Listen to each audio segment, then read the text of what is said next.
راہداری اور T V lounge عبور کر کے آذان سیڑھیاں چڑھنے لگا۔ اوپر ہال میں پہنچ کر اس نے دائیں جانب بیڈ روم کا دروازہ کھولا اور لائٹ آن کر کے واش روم میں گھس گیا۔ وہ اپنے بے جان وجود کے ساتھ بیڈ پر آ بیٹھی تھی۔ محلے والوں کی شرمناک سرگوشیاں، وارث کی نفرت، زینب بی کی چھلنی کر دینے والی باتیں اور جمال الدین کا جھکا ہوا سر ایک درد کا روپ دھار کر باری باری سب اس کے سامنے آنے لگے تھے۔ آذان واش روم سے نکل کر گم سی اینا کو بغور دیکھتا ہوا اسی طرف چلا آیا۔ اینا، میں نے ہمیشہ تمہیں… خبردار، مجھے ہاتھ مت لگانا۔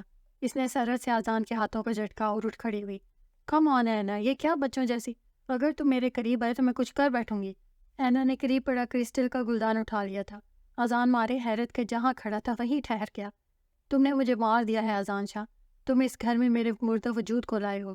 تم کیا سمجھتے ہو؟ مجھے رسوا کر کے تم نے مجھے پا لیا؟ نہیں آذان، نہیں، تم مجھے پا کر بھی نہیں پا سکو گے۔ تم نے مجھ سے سب کچھ چھین لیا، سب کچھ۔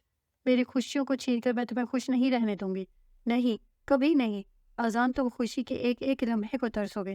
وہ ہسٹیریکل ہو رہی تھی۔ اینا، یہ سب جھوٹ ہے، بکواس ہے، میں ایسا سوچ بھی… مجھے تم سے کل بھی نفرت تھی اور ہمیشہ رہے گی، سمجھے تم؟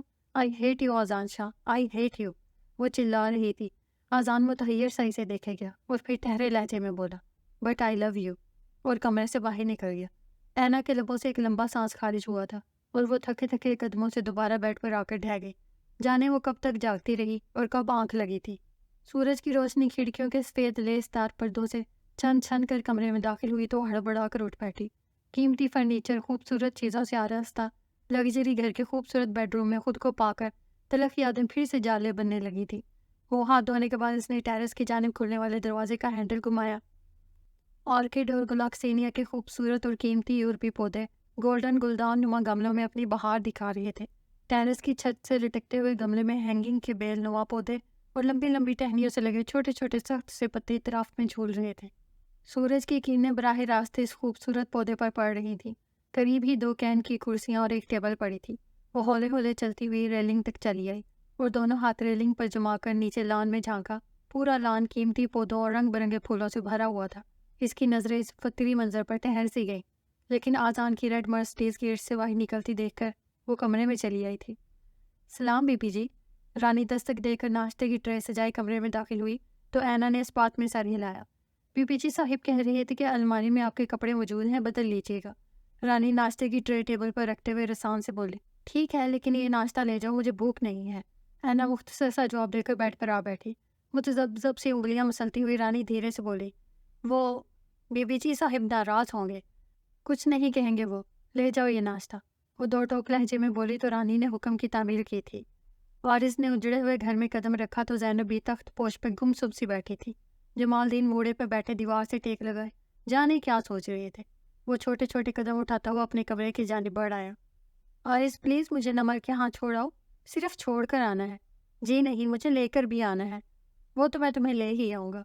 مختلف جملے اس کے کانوں سے ٹکرانے لگے تو وہ تھک ہار کر پلنگ پر آ بیٹھا۔ پتہ ہے، مانی نے تو اپنی توتوی زبان میں تمہیں ماموں کہنا بھی سیکھ لیا ہے۔ تمہیں مامی کہنا اسے میں سکھا دوں گا۔ وارث نے کروٹ بدل لی۔ مامی بتا رہی تھی تمہارا موڈ سخت خراب ہے۔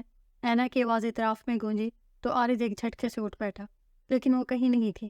عارض نے بے بسی کے عالم میں دوبارہ سر تکیے پر گرا لیا تھا۔ اس پہ عجیب سی نکاہت طاری تھی، سارا جسم ٹوٹ رہا تھا، سر میں بے تحاشا درد کی بنا پر اینا کی آنکھوں میں بھی سرخی تیر رہی تھی۔ اس نے اپنا چکراتا سر اٹھایا اور وال کو آگ کی جانب دیکھا۔ دوپہر کے 2 بج رہے تھے۔ رانی بتا رہی تھی کہ صبح سے تم نے ناشتہ بھی نہیں کیا۔ متفکر سا آذان کمرے میں داخل ہوا۔ بس میری مرضی، تم کون ہوتے ہو مجھ سے پوچھنے والے؟ اینا نے تڑق کر جواب دیا تو آذان کی مسکراہٹ خاصی بے ساختہ تھی۔ خیر ہو تو میں تمہارا بہت کچھ، لیکن تم نہ مانو تو وہ اور بات ہے۔ آذان کا لہجہ متبسم تھا۔ اینا کی نظروں کا زاویہ تنقیدی ہو گیا۔ نیچے کھانا ڈائننگ ٹیبل پر لگ چکا ہے، چلو کھا لو۔ وہ اپنائیت سے کہتا ہوا آگے بڑھ آیا اور اس کے شانے تھام کر نرم لہجے میں بولا۔ اینا نے اس کے ہاتھوں کو جھٹک دیا۔ خدا کے لیے چلے جاؤ یہاں سے، تمہیں دیکھ کر میرے زخم ہرے ہونے لگتے ہیں۔ وہ اپنے ہاتھوں میں چہرہ چھپائے پھوٹ پھوٹ کر رونے لگی۔ آذان دل گرفتہ سا اسے دیکھنے لگا۔ وہ ہولے ہولے کانپ رہی تھی۔ پلیز اینا، مجھے سمجھنے کی کوشش کرو، جو تم سمجھ رہی ہو وہ سب جھوٹ ہے، بکواس ہے۔ آذان نے اس کا چہرہ اپنے ہاتھوں میں لیا۔ ارے تمہیں تو بہت بخار ہے۔ وہ متوحش سا ہو کر اس پر کمبل ڈالنے لگا۔ اینا لیٹ جاؤ، میں ابھی ڈاکٹر اسد کو لے کر آتا ہوں۔ وہ پریشان سا باہر نکل گیا۔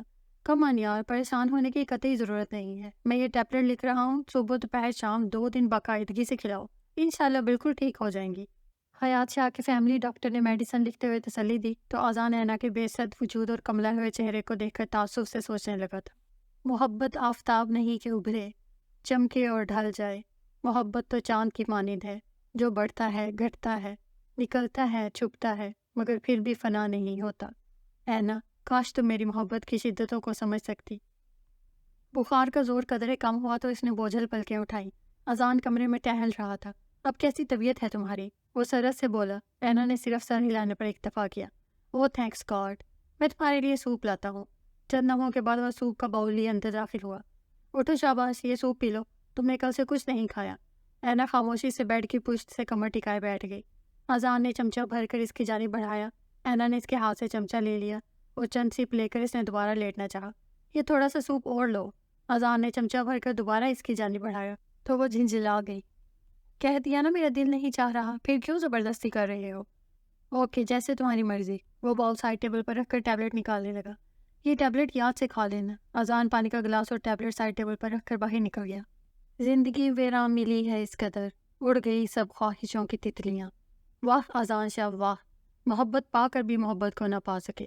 وہ خاصی رف ڈرائیو کر رہا تھا. دفتن موبائل کی بیل اور اس کی اسکرین پر ابھرنے والے نمبر اس کے تنے ہوئے اعصاب کو ڈھیلا کرنے لگے. ہیلو لالا، میں مریم بول رہی ہوں، چہکتی ہوئی آواز میں کہا گیا. ہاں لالا کی جان، کیسی ہو تم؟ اذان کے لہجے میں محبت کی مٹھاس تھی. First class. آپ ذرا جلدی سے موبائل میری بھرجائی کو دیں. بھائی میں بھی تو پوچھوں کہ انہوں نے آپ کو قابو کیسے کر لیا. اذان اس کی بات پر مسکرایا. سوری بھائی، میں اس وقت گھر سے باہر ہوں اور ڈرائیو کر رہا ہوں. اینا گھر پر ہے. اف، آپ تو سارے موڈ کا بیڑا گرک کر ڈالتے ہیں. وہ نروٹے لہجے میں بولی تو اذان اس کے بے صبرے پن پر ہنس دیا. صبر لالا کی جان، ہم پرسوں شاہ پور آ رہے ہیں، پھر اپنی بھرجائی سے ڈھیر ساری باتیں کرنا. سچ لالا، آپ آ رہے ہیں نا؟ مریم نے بے یقینے سے پوچھا. بالکل سچ. اچھا یہ بتائیں وہ ہے کیسی؟ خوبصورت، اداس، خوفزدہ. وہ بھی ہے 20ویں صدی کی طرح. اذان کا لہجہ مدھم تھا. مریم نے گلا کھنکارا. بس لالا، آپ اینا کو لے کر جلدی سے آ جائیں، ہم سب شدت سے منتظر ہیں. مریم کی بے قراری دی اتنی تھی. اوکے لالا، دی جان سے بات کریں، مجھے خشمناک نظروں سے گھور رہی ہیں. مریم نے ہنستے ہوئے ریسیور انہیں تھما دیا. السلام علیکم مائی سویٹ دی جان. وعلیکم السلام. پتر کیسا ہے تو؟ اور میری بہو رانی کیسی ہے؟ کب لا رہا ہے تو اسے؟ دی جان نے اکٹھے 2 سوالات کیے. بالکل ٹھیک ہے دی جان، ہم پرسوں آ رہے ہیں. آپ سنائیں تایا جان، تائمہ اور سمیر اب کیسے ہیں؟ سب ٹھیک ہیں پتر. تو نے حیات کو تو بتا دیا تھا نا؟ نہیں دی جان، میری ان سے کوئی بات نہیں ہوئی. پر پھر بھی پتر، تجھے حیات کو بتانا چاہیے تھا نکاح کے بارے میں. اور پھر وہ تیرا باپ ہے، چاہے. پلیز دی جان، اس قصے کو یہی ختم کریں. وہ 2 ٹوک لہجے میں بولا تو دی جان خاموش ہو گئی. اچھا پتر، جیسے تیری مرضی. بس بہو رانی کو جلدی لے کر آ، میں تیری اس خوشی کو دھوم دھام سے منانا چاہتی ہوں. اور ہاں، اب کیا آئے گا تو میں تجھے اتنی جلدی نہیں جانے دوں گی. لاہور سن لیا نا تو نے؟ اذان ان کی محبت بھری تنبیہ پر ہولے سے مسکرایا. اوکے دی جان، جیسے آپ چاہیں گی بالکل ویسا ہی ہوگا. اچھا پتر، اللہ تجھے خوشیاں نصیب کرے، رب رکھا. موبائل آف کر کے اذان نے گاڑی لیبرٹی کی طرف موڑ لی. اینا جمائی لے کر بستر سے اٹھ گئی تھی. اب وہ خود کو خاصا بہتر محسوس کر رہی تھی. وہ ہاتھ دھونے کے بعد اس نے اپنا تفصیلی جائزہ لیا. پچھلے 4 دن سے اس نے لان کا ایک ہی سوٹ پہن رکھا تھا. وہ چھوٹے چھوٹے قدم اٹھاتی وارڈروب تک چلی آئی اور ہینگ کیے ہوئے کپڑوں کو بغور دیکھنے لگی. لائٹ پرپل سوٹ نکال کر وہ واش روم کی جانب بڑھ گئی. چینج کرنے کے بعد اس نے اپنے بے ترتیب بالوں کو ٹھیک کیا اور کمرے میں ٹہلنے لگی. اسے گھبراہٹ ہونے لگی تو نیچے چلی آئی. پورا گھر بائیں بائیں کر رہا تھا. رانی کچن میں رات کا کھانا بنانے میں مصروف تھی. وہ برتنوں کی آواز سن کر کچن میں چلی آئی. بی بی جی، اب کیسی طبیعت ہے آپ کی؟ رانی نے خوش دلی سے پوچھا. ہاں اب کچھ بہتر ہوں. یہاں ابھی میں نے کسی اور فرد کو نہیں دیکھا. میرا مطلب ہے کہ اذان کے گھر والے. اینا نے کھوجتے ہوئے پوچھا تو رانی کے 30 دانت نظر آنے لگے. بی بی جی، یہاں کوئی ہوگا تو آپ کو نظر آئے گا نا؟ کیا مطلب؟ مطلب یہ کہ بی بی جی کی یہ گھر صاحب جی کے تایا کی ملکیت ہے. کبھی کبھار شاہ پور سے دی جان اور مریم بی بی آتی ہیں تو یہیں رہتی ہیں جی. ادھر وڈے والے گھر بھی نہیں جاتے جی. وہ رازدارانہ لہجے میں بتانے لگی. کون سے بڑے گھر؟ اور یہ دی جان اور مریم کون ہے؟ ہاں ہے بی بی جی، آپ کو یہ بھی نہیں پتا؟ لے داس.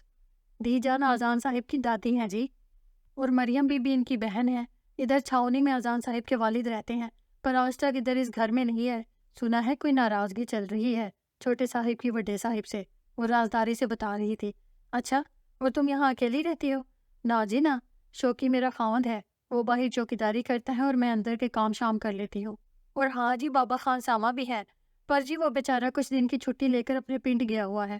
رانی خاصی باتونی تھی، سو پڑھ پڑھ بول رہی تھی۔ بی بی جی، آپ نے پورا گھر نہیں دیکھا؟ اینا کے نفی پہ سر ہلانے پر وہ بولے، چلے بی بی جی، میں آپ کو گھر دکھاتی ہوں، اب تو آپ ہی اس گھر کی مالکن ہیں۔ اینا اس کے ساتھ ساتھ چلنے لگی۔ اس بڑے ہال میں سب ٹی وی دیکھتے ہیں جی۔ وہ ٹی وی لاؤنج میں آئی اور پھر اس سے ملحق لیونگ روم میں پہنچ کر اس نے اپنے ذہن پر زور دیا، اللہ جانے اس کمرے کو کیا کہتے ہیں۔ ہاں یاد آیا، مریم بی بی نے ایک دفعہ بتایا تھا کہ اسے لیونگ روم کہتے ہیں۔ رانی نے گویا اینا کی معلومات میں اضافہ کیا تھا۔ اینا نے سائڈ پہ رکھے سوئس چیز پلانٹس کے سوراخ دار پتوں کو دھیرے سے چھوا۔ اور یہ مہمان خانہ ہے جی۔ اس نے ستائشی نظروں سے گیسٹ روم کا جائزہ لیا۔ گھر ہی قیمتی فرنیچر سے ڈیکوریٹڈ تھا۔ اور یہ جی کتابوں والا کمرہ ہے، رانی نے اسٹڈی روم کا دروازہ کھولتے ہوئے بتایا۔ یہاں بھی قیمتی یورپین پودوں کو دلکش گملوں میں لگایا ہوا تھا۔ یہ پودے کس نے لگا رکھے ہیں؟ اینا نے متجسس ہو کر پوچھا۔ یہ سارے بوٹے پودے مریم بی بی نے لگا رکھے ہیں۔ ہر ہفتے فون کرتی ہیں شاہ پور سے اور مجھ سے پوچھتی ہیں کہ بوٹے پودے تو ٹھیک ہے نا؟ رانی اپنی ہنسی دباتے ہوئے بتانے لگی۔ اینا رانی کے ساتھ کچن میں چلی آئی۔ امریکن سٹائل کا کچن، لکڑی کے خوبصورت کیبنٹ، ماربل کے فرش پر اس کا پاؤں پھسل جاتا تھا۔ بی بی جی، آپ نے کچھ کھانا پینا ہے تو فریج میں سے اپنی مرضی کا دیکھ لیں، رانی نے اپنائیت سے کہا تو اس نے سر نفی میں ہلا دیا۔ نہیں، فی الحال تو مجھے ایک گلاس سادہ پانی لا دو۔ رانی نے فریج سے پانی کی بوتل نکالی اور پانی ڈال کر گلاس اینا کی جانب بڑھایا۔ یہ لے بی بی جی۔ وہ پانی پی کر باہر نکل آئی تھی۔ پورا لان تاریکی میں ڈوبا ہوا تھا۔ چوکیدار نے لان کی تمام مدھم سی لائٹیں آن کر ڈالیں۔ وہ چھوٹے چھوٹے قدم اٹھاتی لان چیئر تک چلی آئی۔ اسے وہ چھوٹا سا آنگن بے تحاشا یاد آنے لگا تھا۔ دل جیسے کسی نے مٹھی میں دبوچ لیا تھا۔ اس کے لبوں سے ایک سسکی سی نکلی۔ اسی اثنا میں گیٹ پہ گاڑی کے ہارن کے سن کر شوکت حسین نے گیٹ کھولا۔ اذان پوچھ میں گاڑی لاک کرنے کے بعد اسی گوشے کی طرف چلا آیا۔ میرا انتظار ہو رہا تھا۔ یہ تمہاری خوش فہمی ہے۔ جواب دو ٹوک تھا۔ وہ ہولے سے مسکرایا اور قدرے جھک کر اس کی چیئر کے دونوں ہاتھوں پر ہتھیلیاں جما کر بغور دیکھنے لگا۔ اب کیسی طبیعت ہے تمہاری؟ لہجہ خاصا اپنائیت بھرا تھا۔ اینا نے اپنی آنکھیں اس کے چہرے پر مرتکز کی۔ تم نے اینا کو مار دیا ہے اذان شاہ۔ آواز کی لرز واضح تھی۔ وہ ایک جھٹکے سے سیدھا ہو گیا۔ آخر تمہیں میرے یقین کیوں نہیں آتا ہے نا؟ بلیو می، میں ان دنوں شاہ پور میں تھا۔ اذان نے اس بے حس وجود کو تعصب سے دیکھا، مگر وہ خاموش جیسے اس کی بات کا جواب دینا ضروری نہ سمجھا ہو۔ اینا تم ابھی اپسیٹ ہو، لہٰذا ان باتوں کو ذہن سے چھٹک دو۔ اچھا اٹھو، اندر چلتے ہیں۔ اور تم نے کچھ کھایا پیا بھی ہے یا ابھی تک بھوک ہڑتال کیے ہوئے ہو؟ اذان نے لہجے کو خوشگوار بناتے ہوئے پوچھا تو اس نے خاموشی سے نفی میں سر ہلایا۔ اذان جھنجھلا گیا۔ لگتا ہے مجھے تم کو زبردستی کھلانا پڑے گا، چلو میرے ساتھ۔ اس نے اینا کو بازو سے تھام کر اٹھایا تو وہ جھٹ سے اپنا بازو چھڑا گئی۔ اگر سیدھی طرح سے نہیں چلو گی تو پھر میں اٹھا کر لے جاؤں گا۔ یہ دھمکی سن کر وہ اذان کے ساتھ ساتھ فاصلے پر چلنے لگی۔ رانی کھانا لگاؤ، میں دیکھتا ہوں آج تمہاری بیگم صاحبہ کیسے کھانا نہیں کھاتی۔ رانی نے اپنی پتیسی نکالی اور ڈائننگ ٹیبل پر برتن سجانے لگی، جبکہ اینا اس کی نظروں سے گھبرا کر انگلیاں مسلنے لگی۔ تو مشکل تھوڑا سا کھانا کھانے کے بعد اس نے چیئر دھکیل کر اٹھنا چاہا تو اذان نے اس کا ہاتھ تھام کر دوبارہ بٹھا لیا۔ یہ چکن رائس تو تم نے لیے ہی نہیں ہے۔ اذان نے چاول اس کی پلیٹ میں نکالنے شروع کر دیے۔ میں نے جتنا کھانا تک کھا لیا ہے۔ اینا نے رانی کی موجودگی میں بمشکل اپنے لہجے کو نارمل رکھا۔ رانی یہ سب کچھ سمیٹ لو۔ اذان نے بھی ہاتھ روک لیا۔ اچھا صاحب جی۔ وہ تند ہی سے برتن سمیٹنے لگی۔ اینا لمبے لمبے ڈھک پڑتی ہوئی اوپر چلی آئی۔ رانی، ایک کپ چائے بنا کر اوپر میرے بیڈ روم میں لے آنا۔ اذان سگریٹ سلگا کر اوپر چلا آیا۔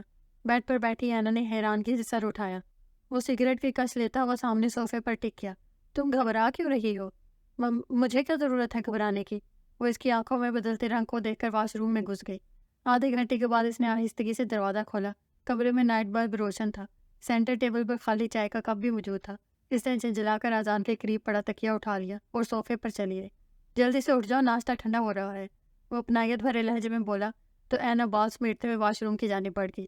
کتنا ڈھیٹ شخص ہے یہ، اس نے دل میں سوچا اور منہ ہاتھ دھونے لگی۔ جب وہ باہر نکلی تو اذان چائے بنا رہا تھا۔ کم آن یار، جلدی آؤ۔ اذان نے متذبذب سی اینا کو دیکھا تو وہ ٹیبل کے قریب رکھی چیئر پر آ بیٹھی۔ اذان نے سلائس پر چیز لگا کر اینا کی جانب بڑھایا تو وہ متحیر نظروں سے اذان کو دیکھنے لگی۔ تمہیں اس سے کوئی فرق نہیں پڑتا کہ مجھے تم سے کتنی شدید نفرت ہے؟ اذان نے اپنی نظریں اس کے چہرے پر گاڑ دی۔ محبت بہت وسیع ہے اینا، کائناتی وسعتوں سے بھی آگے۔ اس کی ایک لامحدود وسعت ہے، اس کی پیمائش نہیں کی جا سکتی۔ تم جیسے فلرٹ شخص کے منہ سے یہ الفاظ کچھ اچھے نہیں لگ رہے، اینا نے تمسخرانہ لہجے میں بولا۔ فلرٹ تھا لیکن اب نہیں ہوں، ٹھہرے ہوئے لہجے میں کہا گیا۔ اینا نے سر جھٹک کر چائے پینے لگی۔ دفتن وہ دوبارہ بولا، ہم کل صبح شاہپور جا رہے ہیں، تم اپنی تیاری وغیرہ کر لینا۔ اس کا جی چاہ رہا تھا کہ ایک ایک چیز کو توڑ ڈالے، ختم کر ڈالے۔ اس نے درد سے بوجھل آنکھیں میچ کر اپنی سسکیوں کو دبایا۔ گہرے سناٹوں میں وہ تمام چہرے ابھر ابھر کر سامنے آنے لگے جو اس اعتبار کا ایک پل بھی نہ دے سکے تھے۔ اذان آج کافی دنوں کے بعد اسٹڈی روم میں آیا تھا۔ رائٹنگ ٹیبل کی چیئر گھسیٹ کر اس نے ڈائری اور قلم تھام لیا۔ میں اس کو کھو کے ادھورا، وہ مجھے پا کے اداس، ہمارے کرب کا کوئی موازنہ تو کرے۔ امو، میں اسے پانے کے لیے بے چین تھا، لیکن اسے میں پا لینے کے بعد بھی بے چین ہوں۔ یہ اس طرح آخر کب تک امو، آخر کب تک؟ اس نے چیئر کی پشت سے سر ٹکا لیا۔ صبح اس نے اپنے بیڈ روم میں قدم رکھا تو اینا اپنے کپڑے سوٹ کیس میں رکھ رہی تھی۔ وہ شانے اچکا کر اپنے کپڑے اٹھائے واش روم کی طرف بڑھ گیا۔ اس نے ہلکے اور گہرے فیروزی ریڈ کا امتزاج لیے شائن سلک کا سوٹ پہن رکھا تھا۔ سوٹ کیس میں تمام کپڑے رکھنے کے بعد وہ برش اٹھائے اپنے لمبے بالوں کو سلجھانے لگی۔ اذان واش روم سے نکلا تو اسے کالی گھٹاؤں سے الجھتے ہوئے پایا۔ میں سلجھا دوں؟ اذان نے مسکرا کر آفر کی تو اینا نے سلگتی نگاہوں سے اذان کو دیکھا تو وہ ڈونٹ بریک مائی ہارٹ گنگناتا ہوا باہر نکل گیا۔ اینا نے چوٹی کو بل دے کر پیچھے کیا اور نیچے چلی گئی۔ رانی ناشتہ ڈائننگ ٹیبل پر لگا چکی تھی۔ شوکت حسین دونوں سوٹ کیس اٹھا کر گاڑی میں رکھنے لگا تھا۔ ناشتے کے بعد وہ بھی اذان کے پیچھے پیچھے باہر چلی گئی۔ رانی فروٹ کی ٹوکری گاڑی میں رکھ رہی تھی۔ شوکت حسین نے چابیاں اذان کو تھمائی۔ کسی بھی قسم کی کوئی بھی پرابلم ہو تو مجھے فون کر لینا۔ وہ چابیاں لے کر شوکت حسین سے مخاطب ہوا۔ ٹھیک ہے صاحب جی۔ وہ مؤدبانہ لہجے میں سر ہلاتے ہوئے گیٹ کی جانب بڑھ گیا۔ اچھا بی بی جی، رب راکھا۔ رانی نے اپنے دانتوں کی نمائش کی۔ اینا سے اس بات میں سر ہلاتی ہوئی گاڑی کا پچھلا دروازہ کھولنے لگی۔ اذان قریب آ کر لب بھینچے بولا، میں تمہارا شوفر نہیں ہوں، آگے بیٹھو۔ اس نے قریب کھڑی رانی کو دیکھا اور خاموشی سے اگلی نشست پر آ بیٹھی۔ اذان فرنٹ ڈور کھول کر گاڑی میں بیٹھا تو اس کے لبوں پر جاندار مسکراہٹ مچل رہی تھی۔ اینا نے رخ موڑ لیا۔ شوکت حسین نے گیٹ کھول دیا۔ اذان نے بیک میرر سیٹ کیا اور اگنیشن میں چابی گھمائی۔ گاڑی گیٹ سے باہر نکلی تو شوکت حسین نے الوداعی ہاتھ ہلایا۔ 2-2.5 گھنٹے کی ڈرائیو کے بعد گاڑی شاہپور سٹی کی مین سڑک سے ذیلی سڑک پر اتر چکی تھی۔ بڑے بڑے گول ستونوں والی وسیع رقبے پر بنی سرخ اینٹوں والی حویلی دور سے ہی نظر آ رہی تھی۔ آہستہ آہستہ حویلی تک کا فاصلہ کم ہو رہا تھا۔ بہت سے لوگ قطار کی صورت میں کھڑے ان کی گاڑی پر پھولوں کی پتیاں برسا رہے تھے۔ وہ حیرانی سے یہ سب کچھ دیکھ رہی تھی۔ اذان نے مسکراتے ہوئے رخ موڑا۔ یہ سب ان کے ویلکم کرنے کا انداز ہے۔ اینا متحیر سی دیکھے گئی۔ حویلی میں سے شہنائیوں کی آوازیں کانوں سے ٹکرانے لگی۔ آخر کار گاڑی حویلی کے بڑے سے داخلی گیٹ کو عبور کرنے کے بعد پورچ میں جا رکی۔ تایا جان اور سمیر شاہ مردان خانے سے ادھر ہی آ رہے تھے۔ او میرا شیر پتر، تایا جان نے خوش دلی سے اذان کو سینے سے لگایا۔ اور دی رانی کیسی ہے؟ انہوں نے اینا کے سلام کا جواب دیتے ہوئے شفقت سے اس کے سر پر بھی ہاتھ رکھا۔ اور بھائی رومیو بڑا خوش لگ رہا ہے۔ سمیر شاہ خوشگوار موڈ میں اذان سے آ لپٹا۔ بھابھی آپ نے اس مجنوں کو قابو کیسے کر لیا؟ اوے بکواس مت کر ورنہ تیرا کچا چھٹا بھی کھول دوں گا۔ اذان نے ہنستے ہوئے سمیر شاہ کو دھمکی دی تو اسے گھور کر رہ گیا۔ وہ خاموشی سے سر جھکائے ان تینوں کے ساتھ چل رہی تھی۔ لمبے سے برآمدے میں چند خواتین کھڑی تھیں۔ السلام علیکم۔ اذان سب سے پہلے ایک بارش سی خاتون کے پاس آیا۔ وعلیکم السلام۔ دی جان نے اسے خود سے لگا کر ماتھے پر بوسہ دیا۔ اینا نے بھی جھجک کر انہیں سلام کیا۔ ماشاء اللہ ماشاء اللہ، اللہ نظر بد سے بچائے۔ دی جان نے اینا کو شانوں سے تھام کر خود سے قریب کیا اور اس کی پیشانی چوم دی اور مٹھی میں دبے ہوئے کئی ہرے نوٹ ان دونوں پر وار دیے۔ تائی ماں نے آگے بڑھ کر ان دونوں کو پیار دیا۔ ارے لالا کی جان ادھر آؤ نا۔ اذان نے تائی ماں کے پیچھے کھڑی مریم کو خود سے قریب کیا۔ بھائی یہ ہے تمہاری بھرجائی۔ اذان نے مریم کا بازو تھام کر اینا کے قریب کیا۔ سنو، میں اذان لالا کی لاڈلی اور اکلوتی بہن ہوں اور تمہیں بابی کہنے کے بجائے صرف اینا کہوں گی، منظور ہے نا؟ مریم اینا کے گلے میں باہیں ڈالے اپنائیت سے بولی تو اس نے حیرت سے پڑ پڑ بولتی ہوئی روشن آنکھوں والی پیاری سی لڑکی کو دیکھا۔ ویسے لالا نے تمہارے بارے میں بالکل ٹھیک کہا تھا، خوبصورت، اداس، خوفزدہ، وہ بھی ہے 20ویں صدی کی طرح۔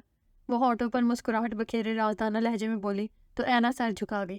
بہو رانی، یہ سب باہر کھڑے لوگوں میں تقسیم کروا دو۔ دی جان نے سارے نوٹ تائی ماں کو تھما دیے اور وہ مریم سے مخاطب ہوئی۔ مریم بیٹی، وہ دوپٹہ کہاں ہے؟ ابھی لائی دی جان۔ چند لمحوں کے بعد مریم ایک سرخ کامدار دوپٹہ لیے برآمد ہوئی۔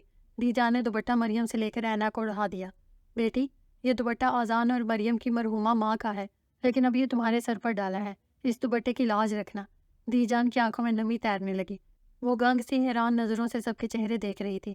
اسی اثنا میں 2 لڑکیاں نکرانیاں مٹھائی کا بڑا سا تھال اٹھائے قریب آئیں۔ ہمارے ہاں رواج ہے، نئی نویلی بہو جب سسرال کی دہلیز پر قدم رکھتی ہے تو اپنے سرتاج کا منہ میٹھا کرواتی ہے۔ قریب کھڑی تائی ماں نے اس کی معلومات میں اضافہ کیا۔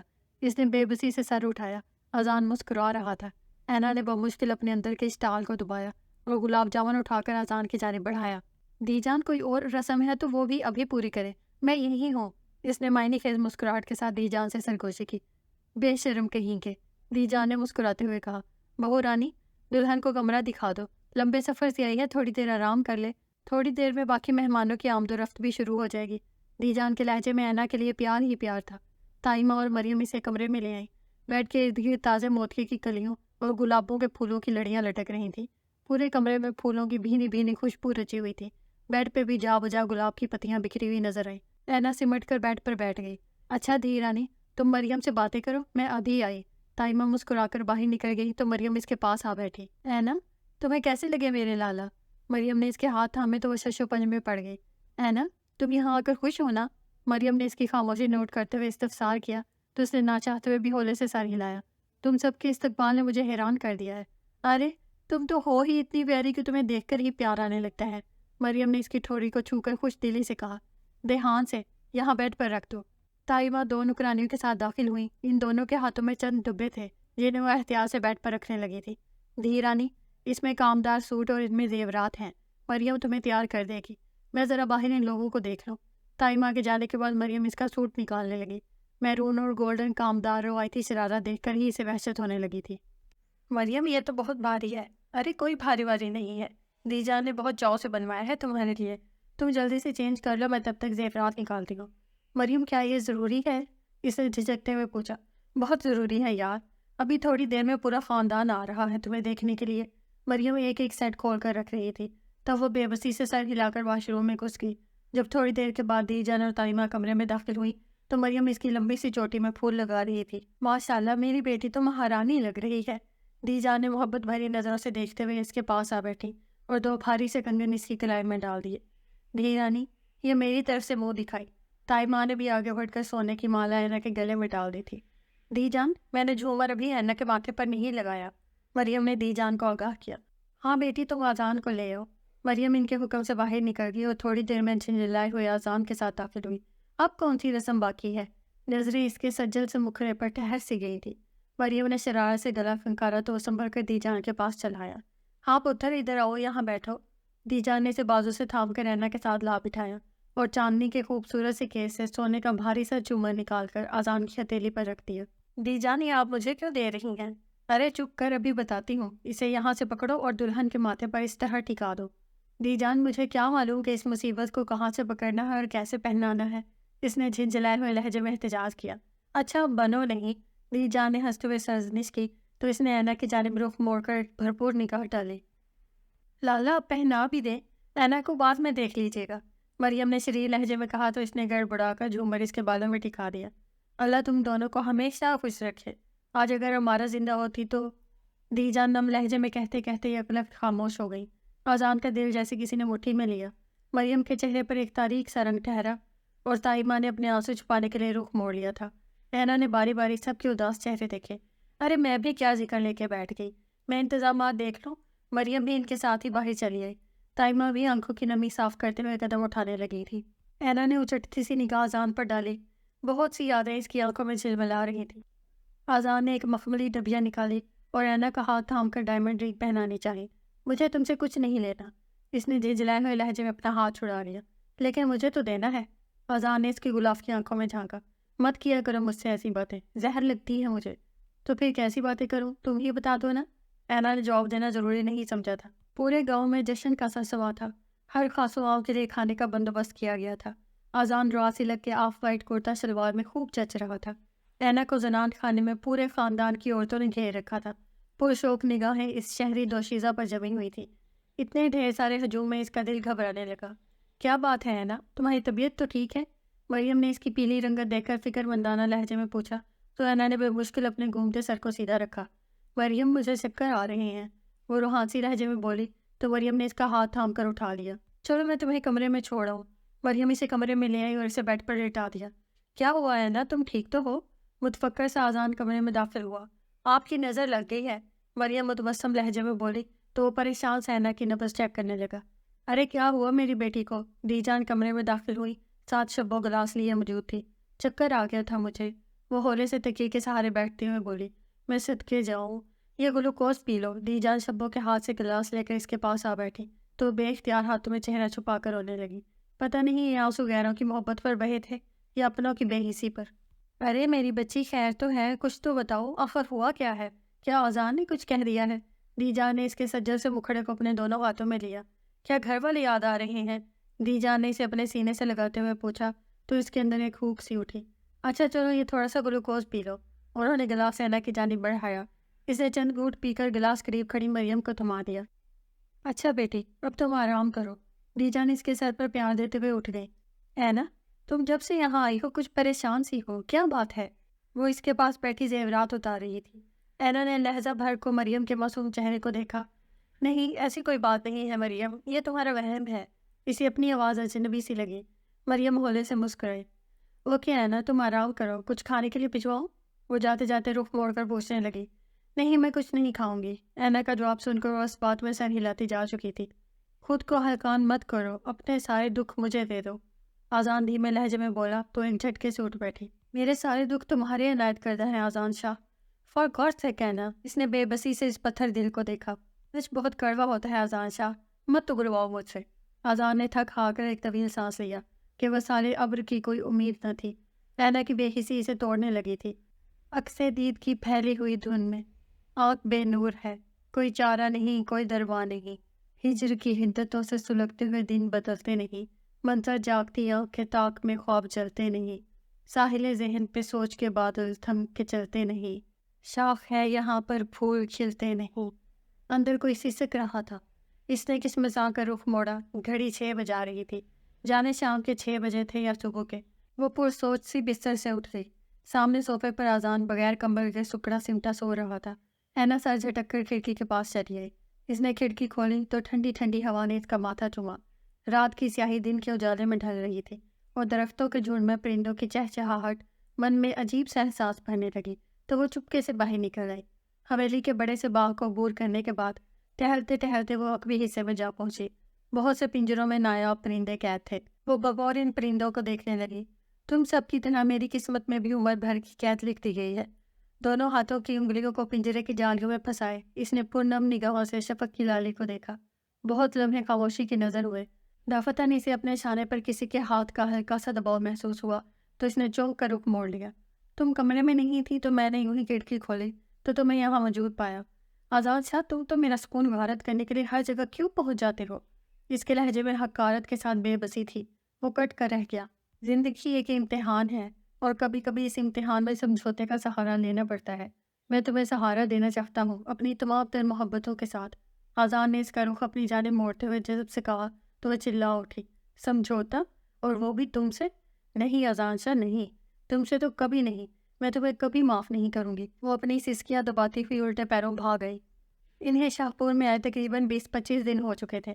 ایسے میں تائے جان کی شفقت، سمیر شاہ کی دلچسپ باتیں، مریم کا دوستانہ لہجہ، تائمہ اور دی جان کی ہر درجہ محبت میں اس کے من میں ہر دم چھائی رہنے والی یاسیت کو کم کر دیا تھا۔ سب کچھ سچ سچ مان لینے کو دل چاہتا تھا، مگر آزان شاہ؟ اسے دیکھ کر محروم تمنا کا سناٹا اینا کی روح میں اترنے لگتا تھا۔ وہ اب بھی ماتھے پر تیوریاں ڈالے ڈریسنگ ٹیبل کے سامنے بیٹھی جھنجھلاتے ہوئے دی جان کے حکم کے مطابق بھاری سے زیورات پہن رہی تھی۔ آزان بیڈ کی پشت سے ٹیک لگائے آئینے میں اس کی ناگواری کے واضح تاثرات دیکھ رہا تھا۔ ارے لالا آپ ابھی تک تیار نہیں ہوئے؟ مریم دستک دے کر اندر داخل ہوئی تو آزان کو یوں ہی بیٹھے دیکھ کر حیرت سے بولے، اینا تو تیار بھی ہو چکی ہے اور آپ ابھی تک یوں ہی بیٹھے ہوئے ہیں؟ بھائی میں تمہاری بھرجائی کو دیکھ رہا تھا، اوور پڑی ہے دیکھتے رہیے گا، فی الحال آپ جلدی سے تیار ہو کر آئیے، وہاں سکینہ پھپھو دعوت میں ہمارا انتظار کر رہی ہیں۔ مریم نے کڑے تیوروں سے یاد دلایا۔ واپسی پہ سمیر شاہ نے گاڑی آزان کے کہنے پر اپنے آبائی قبرستان کی طرف جانے والی کچی پکی سڑک پر ڈال دی۔ لالا صبح آ جائیں گے، اب تو ویسے بھی دیر ہو رہی ہے، مریم نے ریسٹ واچ دیکھتے ہوئے زیر لب کہا، لیکن میں ابھی جانا چاہتا ہوں۔ اس کا لہجہ حتمی تھا۔ مریم خاموش ہو گئی۔ لیڈیز نیچے اتریں اور یہاں سے پیدل چلنے کے لیے تیار ہو جائیں، سمیر شاہ نے کچے راستے پر گاڑی روکتے ہوئے خوشگوار موڈ میں کہا تو وہ بھی مریم کے ساتھ نیچے اتر آئی۔ سورج کی نارنجی شعاعیں ہولے ہولے سمٹ رہی تھیں اور پرندے اپنے اپنے گھروں کو لوٹ رہے تھے۔ اینا مریم کے پیچھے چھوٹی سی پگ ڈنڈی پہ خاصی سنبھل کر چل رہی تھی۔ دور کہیں کچے راستوں سے ہاریوں کی بارات واپس جا رہی تھی۔ وہ دونوں آپس میں باتیں کرتے کرتے ان سے آگے جا چکے تھے، جبکہ مریم اینا کی وجہ سے آہستہ آہستہ قدم بڑھا رہی تھی۔ اس نے سمیر شاہ اور آزان کو ندی پھلانگتے ہوئے دیکھا، جسے مقامی زبان میں کھالا کہا جاتا تھا۔ تو وہ سٹپٹا گئی۔ مریم میں کیسے جاؤں گی؟ ارے پگلی، اتنا چھوٹا سا تو ہے، دراصل یہ ندی زمینوں کو سیراب کرنے کے لیے بنائی جاتی ہے۔ یہ دیکھو میں ابھی گئی۔ مریم لمحہ بھر کو رکی اور ایک لانگ جمپ لگا کر دوسری جانب جا کھڑی ہوئی، جبکہ وہ ابھی تک شش و پنج میں مبتلا تھی۔ یار آ جاؤ نا، میری طرح سے چھلانگ لگاؤ۔ نہیں مریم، میں گر جاؤں گی۔ وہ ہنسی ہو رہی تھی۔ کم آن اینی، کچھ نہیں ہوگا، تم کوشش تو کرو۔ مریم نے اس کی ہچکچاہٹ دور کرنے کی کوشش کرتے ہوئے رسال سے سمجھایا۔ کیا بات ہے، تم لوگ یہاں کیوں کھڑی ہو؟ آذان اور سمیر شاہ کو دوبارہ ان کے پاس آنا پڑا تھا۔ لالا اینا ندی پھلانگتے ہوئے ڈر رہی ہے۔ اس نے لہجہ بھر بے بس اینا کو دیکھا۔ میرا ہاتھ پکڑو، نہیں گرو گے تو۔ آذان نے آگے بڑھ کر ہاتھ بڑھایا تو نہ چاہتے ہوئے بھی اسے آذان کا ہاتھ تھامنا پڑا۔ اگلے ہی لمحے آذان نے اسے اپنی طرف کھینچ لیا تھا۔ اینا کا سہما ہوا وجود اس سے ٹکرایا تو لمحہ بھر کو اس کی سانسیں اتھل پتھل ہو گئی۔ واپسی تک اس کی ٹانگیں شل ہونے لگی تھیں۔ پورا آسمان بادلوں سے ڈھکا ہوا تھا۔ رات بھر ہونے والی بارش نے فضا میں خنکی کا احساس بڑھا دیا تھا۔ وہ شیر پتر، کیا ضرورت ہے اس خراب موسم میں سفر کرنے کی؟ تایا جان نے سیاہ بادلوں کو دیکھتے ہوئے نرم لہجے میں کہا تھا۔ لاہور کون سا دور ہے تایا جان، 2-2.5 گھنٹے کی ڈرائیو ہے۔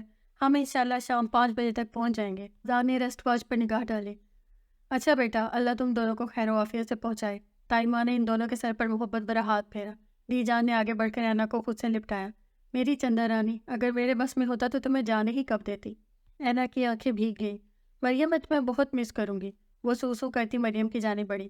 بس میرا رزلٹ آ جائے تو پھر میں مستقل تمہارے پاس آ جاؤں گی۔ مریم نے اپنی شال اتار کر اسے اڑا دی تھی۔ وہ خاموشی سے اس بات میں سر ہلا گئی۔ سبھی نے گاڑی تک چھوڑنے آئے تھے۔ اچھا بیٹی، اللہ نگہبان۔ تایا جان نے شفقت بھرا ہاتھ اینا کے سر پر رکھا۔ اوکے بھابھی، اس رومیو کو ذرا نکیل ڈال کر رکھیے گا۔ سمیر شاہ نے ہنستے ہوئے اینا کو ہدایت کی تھی۔ وہ خاموشی سے گاڑی میں بیٹھ گئی۔ آذان بھی ان سب سے مل کر ڈرائیونگ سیٹ پر آ بیٹھا تھا۔ ہلکی ہلکی بوندا بادی شروع ہو چکی تھی۔ اس کی ریڈ مرسڈیز درختوں کے جھنڈ کے درمیانی راستے سے گزرتے ہوئے حویلی کا داخلی گیٹ عبور کر چکی تھی۔ آذان نے اچٹتی سی نگاہ برابر میں بیٹھی اینا پر ڈالی۔ اس کا موڈ بری طرح سے آف تھا۔ آذان نے ڈیش بورڈ پر نگاہ ڈالی مگر تمام کیسٹس غائب تھی۔ اس نے مسکراتے ہوئے ریڈیو آن کر دیا۔ کبھی تو نظر ملاؤ، کبھی تو قریب آؤ، جو نہیں کہا ہے کبھی تو سمجھ بھی جاؤ۔ ہم بھی تو ہیں تمہارے، دیوانے ہو دیوانے، ہم نے تم کو دیکھتے ہی دل دیا۔ تم بھی سوچو تم نے ہم سے کیا کیا، میرا دل نہ توڑو، کبھی دل سے دل ملاؤ، ہم بھی تو ہیں تمہارے، دیوانے ہو دیوانے۔ آذان کی مسکراہٹ گہری ہو چکی تھی۔ آخر تم چاہتے کیا ہو؟ تڑک کر سوال کیا گیا تھا۔ جو تم نہیں چاہتی، اس کا برجستہ جواب اینا کو سر تا پیر سلگا گیا تھا۔ تم ایک انتہائی ڈھیٹ انسان ہو۔ اینا نے گویا اسے باور کروایا تو اس کی کیفیت سے ہنس اٹھانے لگا۔ تمہاری رائے مجھے دل و جان سے قبول ہے۔ اینا نے جھنجھلا کر دوبارہ رخ موڑ لیا اور تمام راستے خاموشی سے رخ موڑے ہی بیٹھی رہی۔ گاڑی گاڑی چوک سے ہوتے ہوئے ڈیفینس ایریا کے سی بلاک میں داخل ہو چکی تھی۔ چند لمحوں کی ڈرائیو کے بعد آذان گیٹ پر ہارن دے رہا تھا۔ شوکت حسین نے گیٹ کھولتے ہوئے ہاتھ کے اشارے سے سلام کیا۔ گاڑی کی آواز سن کر رانی بھی برآمد ہوئی۔ شوکت، گاڑی سے سامان نکال لو، اور رانی تم یہ سامان وغیرہ بیڈ روم میں رکھو۔ جی صاحب جی۔ اور ہاں، وہ اندر بڑھتے بڑھتے رکا، خان بابا آیا کہ نہیں؟ صاحب جی، وہ تو پرسوں ہی آ گیا تھا۔ سوٹ کیس اندر لے جاتی رانی نے جواب دیا تو سر ہلا کر اندر بڑھ گیا۔ اینا بھی چھوٹے چھوٹے قدم اٹھاتی ہوئی اندر چلی آئی۔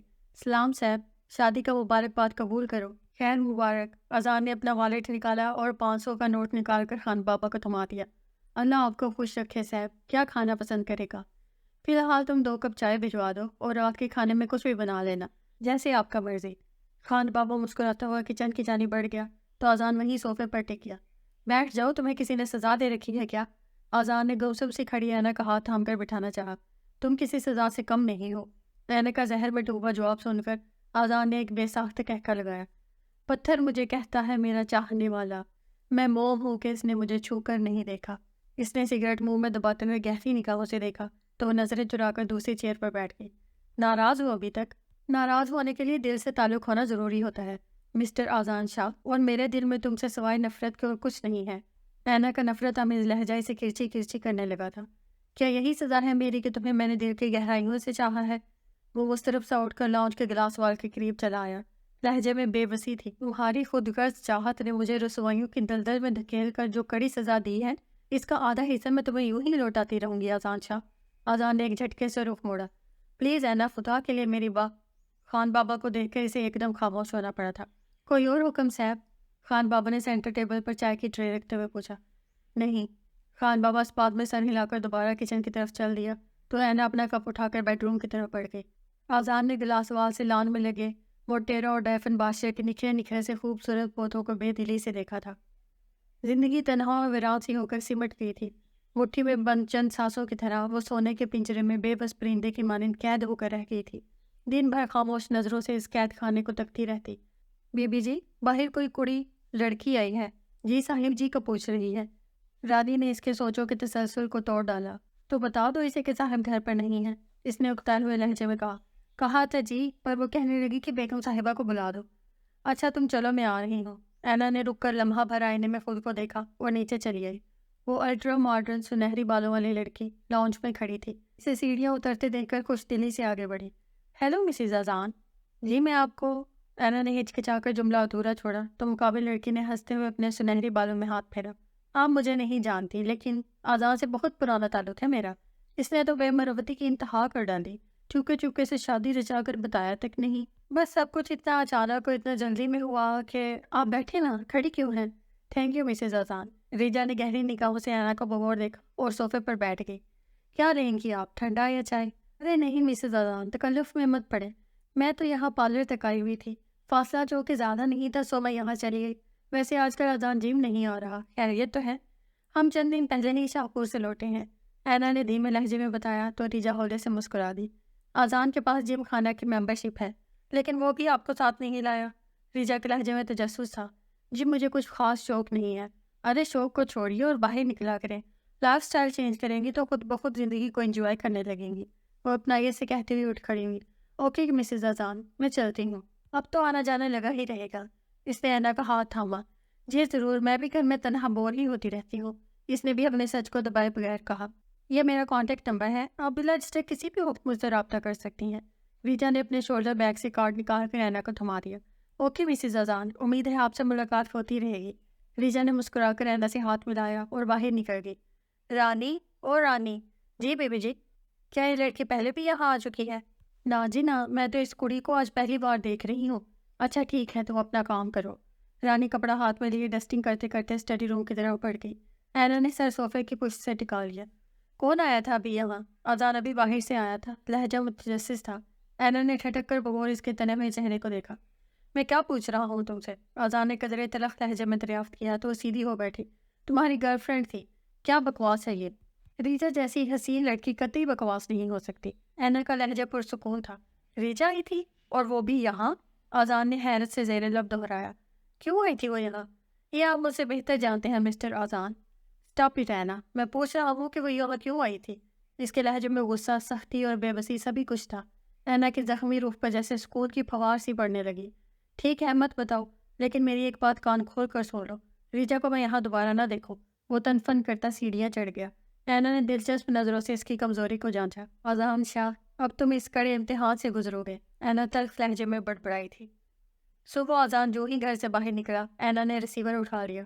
ہیلو ریجا، میں اینا بول رہی ہوں۔ ہاں سویٹ ہارٹ، کیسی ہو؟ ریجا کی چہکتی ہوئی آواز اس کے کانوں سے ٹکرائی۔ کیسی ہو سکتی ہوں میں اس تنہا گھر میں؟ اینا نے شاکی لہجے میں وضاحت کی تو ریجا کھلکھلا کر ہنس پڑی۔ ڈونٹ وری پریٹی گرل، میں تمہیں ابھی پک کرتی ہوں، ساری بوریت منٹوں میں دور ہو جائے گی۔ مگر اذان کو؟ ارے چھوڑو اسے، تمہیں تو اس نے قید کر رکھا ہے۔ میں ٹھیک 10 منٹ میں پہنچ رہی ہوں، تم تیاری کرو۔ اینا نے خدا حافظ کہہ کر ریسیور رکھ لیا اور اپنے بیڈ روم میں چلی گئی۔ چینج کرنے کے بعد اس نے آئینے میں اپنا تفصیلی جائزہ لیا اور نیچے اتر آئی۔ میں ذرا مارکیٹ تک جا رہی ہوں، گھر کا خیال رکھنا۔ ریجا کی گاڑی کا ہارن سن کر وہ جلت میں باہر نکل آئی تھی۔ جو ہی اس نے ریجا کے ساتھ جم خانہ میں قدم رکھا تو حیران نظروں سے ادھر ادھر دیکھنے لگی۔ یہاں تو جیسے دنیا ہی اور تھی۔ چلو اس طرف چلتے ہیں۔ ریجا نے اس کا ہاتھ تھاما۔ نہیں ریجا، واپس چلتے ہیں۔ اینا دوپٹہ ٹھیک کرتے ہوئے منمنائی۔ کمال کرتی ہو اینا، ہم ابھی تو آئے ہیں اور تم نے آتے ہی واپس چلنے کی رٹ لگا دی۔ بولڈ بنو یار، تم اپنا اچھا برا سمجھ سکتی ہو۔ ہائی سوسائٹی میں ایڈجسٹ ہونے کے لیے شرم و حیا کا چولا اتار پھینکو۔ ریجا اس کے ساتھ چلتے چلتے رساؤں سے سمجھا رہی تھی۔ وہ فقط اس بات میں سر ہلا کر رہ گئی، مگر قدم آپ ان راہوں پر اٹھ رہے تھے جن کی کوئی منزل، کوئی حاصل نہ تھا۔ اذان مسلسل لاؤنج میں چکر کاٹ رہا تھا۔ آخر کچھ تو بتا کر گئی ہوگی وہ، مسلسل رانی پر برس رہا تھا۔ جی صاحب جی، مجھے تو یہ بتا کر گئی تھی کہ میں بازار تک جا رہی ہوں، وہ سہمے لہجے میں بولی تو اذان نے دانت پیستے ہوئے مکہ اپنی ہتھیلی پر دے مارا۔ رانی چپکے سے کھسک گئی۔ دفتن وہ ٹک ٹک کرتی اندر داخل ہوئی تو اذان اسے دیکھ کر گنگ رہ گیا۔ یہ کیا حلیہ بنا رکھا ہے تم نے، اور کہاں سے آ رہی ہو اس وقت؟ یہ سوال میں نے تم سے کبھی نہیں پوچھا اذان شاہ کہ تم کس کے ساتھ؟ اذان کا زوردار تھپڑ اینا کے الفاظ منتشر کر گیا۔ وہ پھٹی پھٹی نگاہوں سے وحشت کے عالم میں ٹہلتے ہوئے اذان شاہ کو دیکھ رہی تھی۔ نہیں، تم وہ اینا نہیں ہو جسے میں نے دل کی گہرائیوں سے چاہا تھا۔ نہیں ہو تم۔ وہ اینا تو شبنم تھی، لیکن تم ایک دہکتی ہوئی آگ ہو، آگ۔ وہ اسے دونوں شانوں سے دبوچ کر دھاڑا۔ تمہیں اپنی نفرت پر بڑا مان ہے نا، تو کرو نفرت مجھ سے، میں بھی تو دیکھوں کہ تمہاری نفرت کی انتہا کیا ہے۔ وہ اس کے چہرے پر نگاہیں گاڑ کر ایک ایک لفظ پر زور دے کر بولا، لیکن اینا سکتے کے عالم میں جو کہ تو کھڑی تھی۔ اذان نے سینٹر ٹیبل سے اسپورٹس ہیوی بائک کی چابی اٹھائی اور تن فن کرتا باہر نکل گیا۔ عجب جنون مسافت میں گھر سے نکلا تھا، خبر نہیں ہے کہ سورج کدھر سے نکلا تھا۔ یہ کون پھر سے انہی راستوں میں چھوڑ گیا، ابھی ابھی تو عذاب سفر سے نکلا تھا۔ یہ اب جو آگ بنا شہر شہر پھیلا ہے، یہی دھواں میرے دیواروں در سے نکلا تھا۔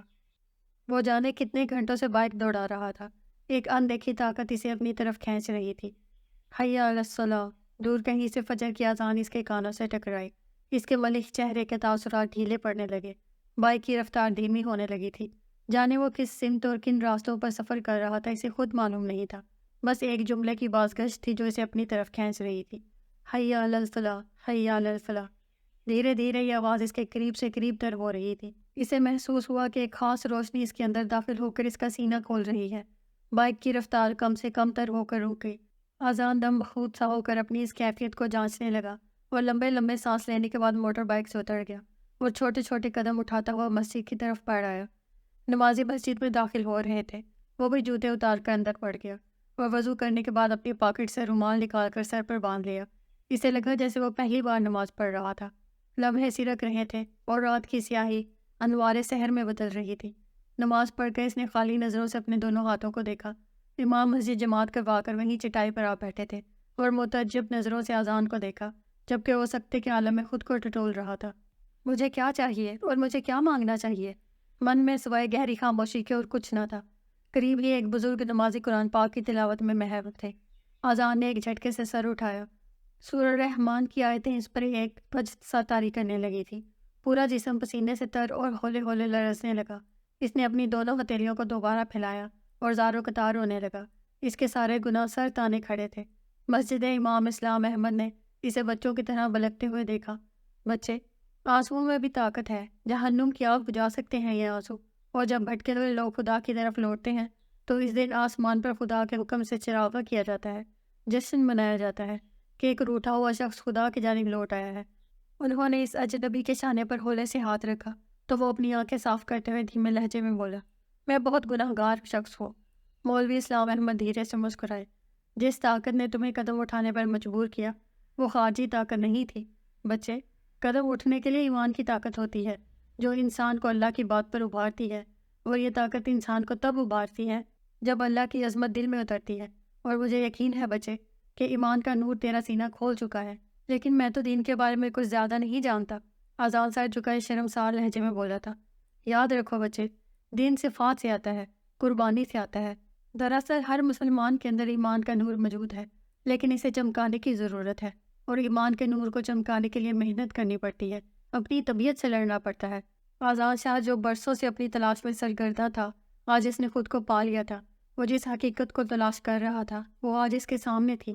وہ اپنے لیے ایک نئے سورج کو تراش لینے میں کامیاب ہو چکا تھا۔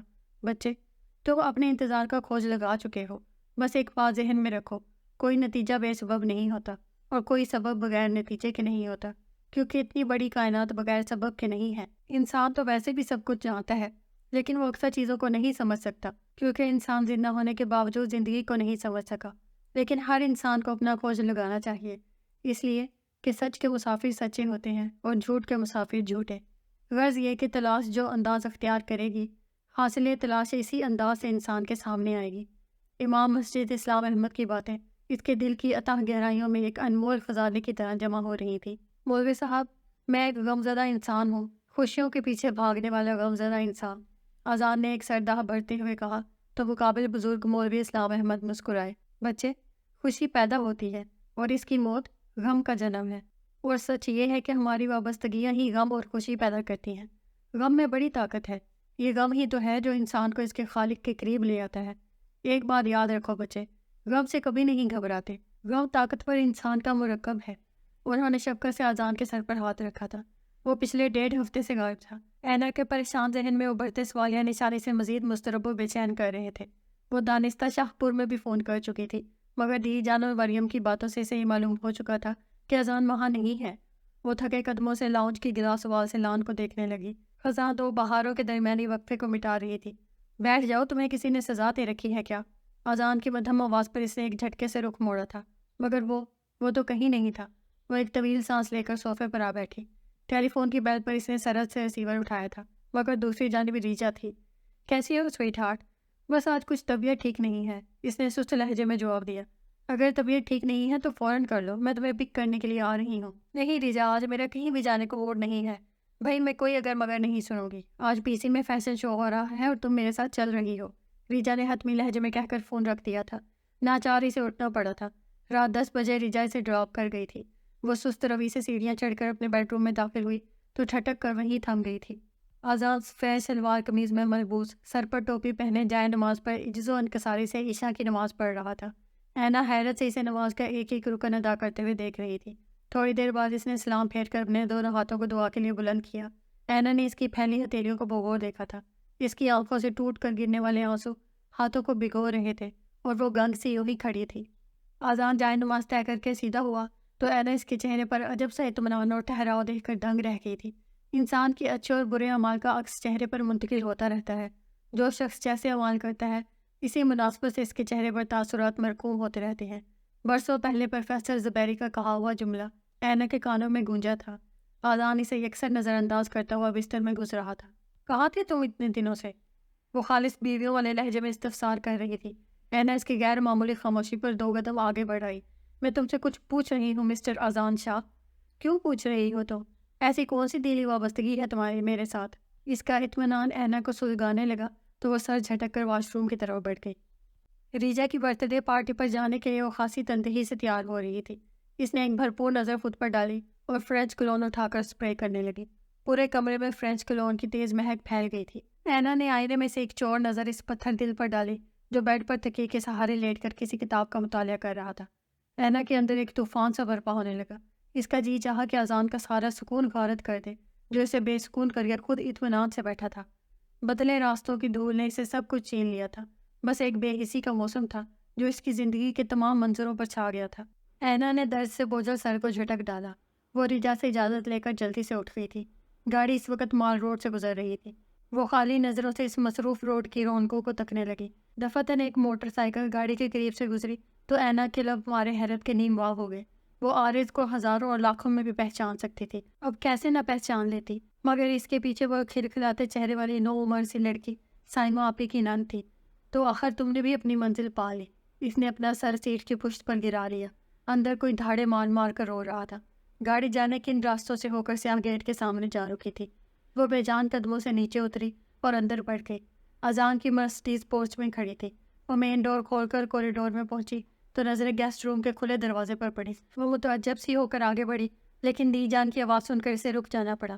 اینا نے لہجہ بھر اپنے لباس کو دیکھا اور اپنے بیڈ روم کی طرف پلٹنا چاہا، مگر سامنے کچن سے آتی ہوئی مریم کو دیکھ کر وہ نہ چاہتے ہوئے بھی ٹھہر گئی تھی۔ وہ سویٹ بھرجائی، کیسی ہو تم؟ جب وہ موڈ میں ہوتی تو ایسے ہی اینا کو لاڈ سے بھرجائی کہا کرتی تھی۔ ارے یہ ساڑی پہننے کی اجازت تمہیں لالا نے دے دی؟ لالا کو تو یہ ڈریس سخت ناپسند ہے۔ مریم نے اسے سر تا پیر دیکھا۔ نہیں تو اذان نے تو مجھے کبھی نہیں بتایا۔ وہ انگلیاں مسلتے ہوئے مسلسل جھوٹ بول رہی تھی۔ میں ابھی چینج کر کے آتی ہوں۔ وہاں ٹھہرنا اس کے لیے محال تھا، سو لمبے لمبے ڈگ بھر کر اپنے بیڈ روم میں چلی گئی۔ قد آدم آئینے میں اپنا سراپا دیکھ کر وہ خود بھی نظریں چرا گئی تھی۔ السلام علیکم دی جان۔ وعلیکم السلام۔ میں صدقے جاؤں اپنی چندا رانی کے۔ دی جان نے اسے خود سے لپٹا لیا تھا۔ کب آئی میری بیٹی اپنی سہیلی کی مہندی سے؟ دی جان نے کرتا شلوار میں ملبوس سر پر بڑا سا دوپٹہ اوڑھے اینا کو دیکھا۔ سہیلی کی مہندی؟ اس نے چونک کر سر اٹھایا۔ ارے ہاں بھائی، اذان بتا رہا تھا کہ تم اپنی کسی سہیلی کی مہندی پر گئی ہوئی تھی۔ جی دی جان۔ اینا نے ممنون نگاہوں سے اذان کو دیکھا۔ میں تو اذان سے کہہ رہی تھی کہ تم بھی اینا کے ساتھ چلے جاتے، یوں تنہا رات کی تاریکی میں عورت کا اکیلے جانا ویسے بھی کچھ ٹھیک نہیں لگتا۔ مگر اذان بتا رہا تھا اسے کل سے شدید قسم کا نزلہ زکام ہو رہا ہے، اسی وجہ سے تمہارے ساتھ نہیں جا سکا۔ دی جان اسے اپنے پاس بٹھائے بتا رہی تھی۔ اس کی آنکھوں میں نمی تیرنے لگی تھی۔ اذان اسے شرمندہ دیکھ کر اٹھ گیا۔ دی جان آپ آرام کریں، رات کافی بیت گئی ہے، باقی باتیں صبح پر اٹھا رکھیں۔ اس نے دی جان کے بڑے ہاتھوں کا بوسہ لے کر آنکھوں سے لگایا۔ اچھا پتر، اللہ تجھے ہمیشہ خوش رکھے۔ انہوں نے اذان کے سر پر ہاتھ پھیرا۔ اور لالا کی جان، اب تم بھی سو جاؤ، صبح میں تمہارے ایڈمیشن کے سلسلے میں خود جاؤں گا۔ اذان نے مریم کے سر پر شفقت بھرا ہاتھ رکھا تو اس بات میں سر ہلا گئی۔ اذان اپنے بیڈ روم میں چلا آیا۔ تھوڑی دیر کے بعد اینا اندر آئی تو وہ نائٹ بلب چلائے بستر پر لیٹ چکا تھا۔ وہ آہستگی سے چلتی ہوئی صوفے پر ٹک گئی۔ نیند آنکھوں سے کوسوں دور تھی۔ آنکھوں کے پردوں پر عارض اور ثنا کی شبیہ ابھر ابھر کر سامنے آتی تو سسکیاں آپ ہی آپ لبوں پر آزاد ہو جاتی تھی۔ جن کے بغیر اسے زندگی میں کچھ نظر نہ آتا تھا وہ ان کے بغیر جی رہی تھی۔ ایک خالی زندگی، کچھ بھی تو نہیں تھا اس کی زندگی میں، لیکن یہ کیسی صدا تھی جو اسے اپنی طرف کھینچ رہی تھی۔ محبت جب لہو بن کر رگوں میں سرسر آئے تو، کوئی بھولا ہوا چہرہ اچانک یاد آئے تو، قدم مشکل سے اٹھتے ہوں گے ارادہ ڈگمگائے تو، کوئی مدھم سے لہجے میں تمہیں واپس بلائے تو، ٹھہر جانا، سمجھ لینا کہ اب واپس پلٹنے کا عمل آغاز ہوتا ہے۔ کوئی تھا جو اسے دھیمے دھیمے لہجے میں واپس بلا رہا تھا۔ اس نے بے چین نگاہوں سے سوئے ہوئے اذان شاف کو دیکھا۔ اس کی غلافی آنکھیں پانیوں سے بھر گئی تھی۔ تم کتنے عجیب شخص ہو اذان شاہ، میری نفرت کو بھی محبت سے سوچتے ہو۔ وہ دونوں ہاتھوں میں چہرہ چھپائے رو پڑی۔ گزرتے وقت کا لمحہ لمحہ اس کے دل میں جمی ہوئی برف پگھلانے لگا تھا۔ نفرت کا کوئی بھروسہ نہیں ہوتا، نہ جانے کب آنسو بن کر بہہ جائے۔ اذان کا جملہ اس کی اطراف میں گونجا تو اس نے سرت سے اپنے ہاتھ اٹھائے۔ وہ اسی اینگل سے سو رہا تھا۔ یہ کیسا ابر تھا جو اس کی دل کی بنجر زمین پر برس رہا تھا۔ اے پروردگار، مجھے معاف کر دے، مجھ پر رحم کھا اور مجھے سکون دے۔ اینا نے روتے روتے اپنے دونوں ہاتھوں کو بلند کیا تھا۔ کیا بات ہے اینا، تم رو کیوں رہی ہو؟ خاموش فضا میں اذان کی متفکرانہ آواز ابھری تھی۔ اذان نے اسے شانوں سے تھام لیا۔ اس نے سسکتے ہوئے سر اٹھایا تھا۔ وہی نرم لہجہ جو اتنا ملائم تھا جیسے دھنک گیت بن کر سماعت کو چھونے لگی ہو۔ وہ اس کے شانے پر سر رکھے مزید رونے لگی تھی۔ اذان کی شرٹ اس کے آنسوؤں سے تر ہونے لگی تھی۔ میرے شانوں پر سر رکھ کر آج کسی کی یاد میں وہ جی بھر کے رویا۔ اینا پلیز یار، مجھے کچھ تو بتاؤ۔ اوکے مت بتاؤ، میں مریم کو جگاتا ہوں۔ وہ سرت سے اٹھ کر باہر نکل گیا اور چند لمحوں کے بعد وہ مریم کو بھیج کر نیچے ہی رک گیا تھا۔ اینی میری جان، کیا ہوا؟ لالا مجھے بتا رہے ہیں کہ تم… مریم پریشان چہرے کے ساتھ اندر داخل ہوئی۔ مریم، میرا دم گھٹ رہا ہے، وہ روتے روتے بمشکل کہہ پائی تھی۔ مریم نے پانی کا گلاس بھر کر اس کے لبوں سے لگایا۔ پہلے یہ پانی پیو، لو شاباش، اور مجھے بتاؤ کیا بات ہے۔ وہ پانی کے چھوٹے چھوٹے گھونٹ بھرنے لگی۔ مریم نے محبت سے اس کے بالوں کو سنوایا۔ ارے تم مجھے ایک اچھی دوست سمجھ سکتی ہو۔ مریم نے اس کے ہاتھ سے گلاس لے کر ٹیبل پر رکھا اور دوبارہ اس کے پاس چلی گئی۔ تب اینا دھیرے دھیرے اسے بتانے لگی، نہیں اینی، جب انداز نظر بدل جائے تو نظارہ بھی بدل جاتا ہے۔ میں سب کچھ تسلیم کرنے کو تیار ہوں، مگر یہ نہیں کہ لالا نے تمہیں حاصل کرنے کے لیے اغوا کا سہارا لیا۔ وہ ایسا نہیں کر سکتے اینا۔ لالا نے تمہیں دل کی گہرائیوں سے چاہا ہے، اور چاہ صرف عطا ہوتی ہے اس رب کی جسے صرف خالی ہاتھوں سے مانگا جا سکتا ہے، چھینا نہیں۔ اذان لالا مجھ سے کب چھپ سکتے ہیں اینا؟ ہم دونوں نے ایک ساتھ دکھ سہے ہیں، ایک ساتھ روئے ہیں، ایک ساتھ ہاتھوں کو پھیلا کر خوشیوں کی بھیک مانگی ہے۔ ہم کب ایک دوسرے سے الگ ہو سکے ہیں اینا؟ وہ ایک بکھری ہوئی شخصیت تھا، اس کی ذات کے ادھورے پن کو تمہاری طلب نے نمو دی تھی اینا۔ وہ کبھی ایسا نہیں تھا، جو اسے حاصل نہ ہوتا وہ اس چیز کو توڑ ڈالتا تھا، لیکن تمہاری محبت میں وہ بے بس ہو گیا تھا۔ محبت بے بسی کے سوا کچھ نہیں ہے۔ وہ تم سے ہار گیا تھا اینا۔ وہ تمہاری محبت میں بے بس ہو کر شاہ پور چلا آیا تھا۔ لیکن مریم، میں نے خود سنا تھا کہ مجھے اذان شاہ نے اغوا کروایا ہے۔ اینا نے بھیگے لہجے میں سر اٹھا کر مریم کو دیکھا تھا جو نفی میں سر ہلا رہی تھی۔ اینا، جب لالا جیسی شخصیت پرواں چڑھتی ہے تو اس کے پیچھے کوئی کہانی ضرور ہوتی ہے۔ ہماری امو، امارا خاتون، دا جان کی یتیم بھانجی اور تائی ماں کی چھوٹی بہن تھی۔ تائی ماں جب بیاہ کر حویلی آئی تو دی جان اور دا جان نے امو کو بھی پاپا کے ساتھ منسوب کر ڈالا۔ امو زیادہ پڑھی لکھی نہ تھی، لیکن حسن اور شرم و حیا کا پیکر تھیں۔ تائی جان شروع ہی سے زمینی معاملات میں دا جان کے ساتھ ہوتے تھے، جبکہ پاپا کو ان بکھیڑوں سے کوئی دلچسپی نہ تھی۔ جب امو کی پاپا سے شادی ہوئی تو پاپا ان دنوں پنجاب یونیورسٹی میں اکنامکس کے طالب علم تھے۔ وہ اپنی رنگین طبیعت کی بنا پر دا جان کی بے تحاشا دولت کو پانی کی طرح بہاتے۔ دا جان سے ان کا پہلا اختلاف اسی بات پر ہوا تھا۔ پاپا نے بھی ان سے اپنا حصہ مانگ ڈالا، لیکن دا جان نے اپنے آباء و اجداد کی زمین کو قطعی الگ نہیں کرنا چاہتے تھے۔ سو پاپا غصے میں امو کو شاہ پور سے لاہور لے آئے۔ انہی دنوں انہیں سیاست کا شوق ہو گیا تھا۔ پاپا کے پاس اب وہ دولت کی ریل پیل نہیں رہی تھی، لہٰذا انہوں نے امو کی خوبصورتی سے فائدہ اٹھانے کے لیے گھر میں پارٹیز ارینج کرنا شروع کی، جس میں کسی بڑے آفیسر یا کمرشل ایگزیکٹو کے لیے ہمیشہ گنجائش موجود ہوتی تھی۔ لیکن جو کچھ پاپا چاہتے تھے وہ امو نے کرنے سے انکار کر دیا۔ یوں پاپا دولت اور اسٹیٹس کے پیچھے بھاگتے بھاگتے سب سے دور ہوتے چلے گئے۔ ان کے آئے دن کے افیئرز امو کو ذہنی اذیت دینے لگے تھے۔ گھر میں آئے دن محفلیں سجتیں۔ ہم دونوں بہن بھائی چھپ چھپ کر ان مناظر کی چلتی ہوئی فلم دیکھتے تو ہمیں پاپا سے نفرت ہونے لگتی تھی، جو ہمیں ہماری ماں سمیت بالکل بھول چکے تھے۔ امو اپنے بیڈ روم میں بے بسی کے عالم میں چکر کاٹتی رہتی۔ پاپا کے سیاسی لوگوں کو عیاشیاں کرنے والی پارٹیز رنگ لانے لگی۔ انہی دنوں ان کا ایک مصروف ماڈل گرل شیری پاشا کے ساتھ افیئرز اخبارات کی زینت بننے لگا تو پاپا اسے بیاہ کر گھر لے آئے۔ اینا عورت سب کچھ برداشت کر سکتی ہے مگر مرد کی شراکت کبھی گوارا نہیں کرتی۔ امو دن رات کی اذیتیں تہ سہ کر ذہنی مریضہ بنتی جا رہی تھی۔ پاپا کو ان سے کوئی سروکار نہیں تھا۔ وہ سیاست میں ایک سفارتی عہدہ سنبھال چکے تھے۔ پاپا شیری پاشا کو بڑے فخر سے پارٹیز اور سیاسی ٹور پر سے باہر لے جاتے تھے۔ پھر جانے کیسے اور کب برین ٹیومر نے اماں کے دماغ میں اپنے پنجے گاڑ دیے۔ کسی کو کچھ پتہ نہ چلا کہ وہ خود کو ختم کر رہی ہیں۔ پاپا کو تو ویسے بھی سب کچھ مل چکا تھا، دولت، سیاسی مقام اور ایک عدد حسین اور بے باک بیوی، پھر وہ اماں کی پرواہ کیوں کرتے؟ ہم دونوں کے نئے ذہن ان کی بے اتنائی کو قبول کرنے سے قاصر تھے۔ گزرتے وقت کے ساتھ ساتھ ہماری نفرت بھی پروان چڑھنے لگی۔ ہم دونوں چپکے سے شیری کی چیزیں چھپا دیتے۔ جب اپنی چیزوں کی تلاش میں ناکام ہو کر نوکروں پر چیختی چلاتی تو ایک عجیب سی ٹھنڈک ہمیں اپنے سینوں میں اترتی ہوئی محسوس ہوتی تھی۔ تائمہ اور دیجان کبھی کبھار ہم سے ملنے آ جایا کرتے تھے، لیکن پاپا امو کو شاہپور جانے کی اجازت نہ دیتے تھے۔ اینا، ہماری آنکھوں میں آج بھی وہ منظر ستاروں کی طرح ٹمٹماتا ہے جب گھر میں اسی طرح پارٹی تھی۔ امو کو جانے کیا ہو گیا تھا، ان کے حلق سے عجیب و غریب قسم کی آوازیں نکل رہی تھیں اور منہ سے جھاگ۔ ہم دونوں بہن بھائی گھبرا کر واش روم میں چھپ گئے تھے۔ امو لڑکھڑاتے وجود کو سہارا دے کر باہر نکل گئی تھی۔ بڑی بڑی پارٹی میں کون کس کا ہم رکاب تھا یہ شاید کسی کو معلوم نہ تھا، لیکن امو کا اس حالت میں وہاں چلے جانا ہی پاپا جیسے اسٹیٹس کانشیس شخص کے لیے قیامت سے کم نہیں تھا۔ پاپا بے پھرے ہوئے امو کو بالوں سے پکڑے بیڈ روم میں لائے تھے۔ ہم دونوں واش روم کے دروازے کی اور سے یہ منظر دیکھ کر تھر تھر کانپ رہے تھے۔ نہیں، یہ شخص ہمارا باپ نہیں ہو سکتا۔ یہ شخص ایک دیو ہے جس نے ہمیں اور ہماری ماں کو قید کر رکھا ہے۔ میں اس شخص کو کبھی معاف نہیں کروں گا۔ امو پر کیے ہوئے ایک ایک ظلم کا بدلہ لوں گا۔ اذان لالا کے منہ سے نفرت میں بھیگے ہوئے جملے نکل رہے تھے۔ پاپا اپنا غصہ امو پر اتار کر جا چکے تھے اور امو بیڈ پر بے ہوش پڑی تھی۔ اینا، وہ تمام رات ہم نے خدا سے اپنی ماں کی زندگی کی بھیک مانگی تھی۔ لالا نے شاہپور فون کر کے داجان اور دی جان کو آگاہ کر ڈالا تھا۔ اگلی صبح صادق کے وقت دی جان اور داجان وہاں موجود تھے۔ امو کو ہاسپٹل ایڈمٹ کروا دیا گیا تھا۔ برین ٹیومر نے ان کے دماغ کو مکمل طور پر جکڑ لیا تھا اور وہ ہمیشہ کے لیے معذور ہو گئی تھیں۔ پاپا نے وہیل چیئر پر بیٹھی اپاہج بیوی کو کب قبول کیا تھا؟ سو داجان اور دی جان امو اور ہم دونوں کو شاہپور لے آئے تھے۔ یوں وقت کا پہیہ گھومتا رہا۔ امو پاپا کے لوٹ آنے کے انتظار میں بہار کی راتوں کو دیے جلاتی، امید اور آس کے دیے، لیکن ان کا انتظار طویل ہوتا چلا گیا۔ یوں امید اور آس کے دیے جلاتے جلاتے زندگی سے ہار گئیں۔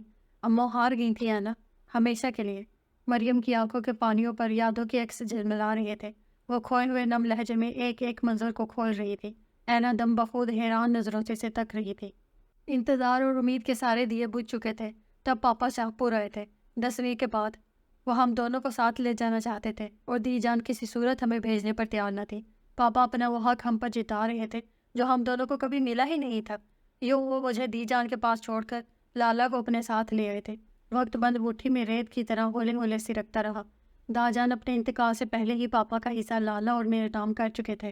لالا مجھ سے کوسوں دور ہونے کے باوجود مجھ سے غافل نہ رہتے تھے۔ دی جان اور تائمہ نے مجھے کبھی امو کی کمی محسوس ہونے نہیں دی، لیکن لالا اس کی زندگی ٹھہرنے سی گئی تھی۔ اس کے دل میں نفرت کا پودا اس کی عمر کے ساتھ ساتھ پروان چڑھتا رہا۔ اسے ہائی سوسائٹی کی ہر عورت شیریں پاشا لگتی تھی۔ ان لڑکیوں کو بے بس دیکھ کر لالا کے دل میں ٹھنڈک اترنے لگتی تھی۔ پاپا کی دولت لٹا کر وہ انہیں ذہنی ٹارچر کیا کرتا تھا۔ وہ خود کو زخمی کر کے انہیں اذیت دیتا تھا۔ جب وہ انہیں پاپا کی بجائے مسٹر حیات شاہ کہتا تو وہ بپھر جاتے ہیں، لیکن لالا ہنستے ہیں اور ہنستے چلے جاتے ہیں۔ انہیں یوں لگتا ہے جیسے ان کی ہنسی میں امو بھی شامل ہے۔ انہی دنوں لالا کی ساکت زندگی میں ہلچل سی مچ گئی۔ جب انہوں نے تمہیں دیکھا تو تمہارا گھبرایا ہوا سراپا ان کے دل پر نقش چھوڑ گیا۔ یوں وہ تمہارے لیے ہر گلاس اٹینڈ کرنے لگے، تمہارا لیا دیا انداز و اپنی بصارتوں میں مقید کرتے رہتے۔ تم ایک مکمل زندگی کی طرح ان کی ادھوری زندگی میں شامل ہو چکی تھیں۔ وہ تمہیں دیکھ دیکھ کر خود کو سنوانے لگے تھے۔ تمہاری طلب نے ان کا پتھر دل موم کر ڈالا تھا اور پھر محبت خود رو پودے کی طرح شاخ در شاخ پھوٹتی چلی گئی۔ وہ کسی اور سمت نہ جا سکا۔ محبت خوشبو بن کر لالا کی پلکوں پر لہرا رہی تھی۔ اس کی نظر کے تمام منظر اور پس منظر روشن ہو گئے تھے۔ وہ ان دنوں بہت خوش تھا ہے نا، لیکن جب اسے اچانک معلوم ہوا کہ تم کسی اور کی امید اور آس ہو، اس کی امنگوں کی ساری شمع نا امیدی کی آندھیوں کی نظر ہو گئی تھی۔ وہ بے بس ہو کر شاہپور چلا آیا تھا۔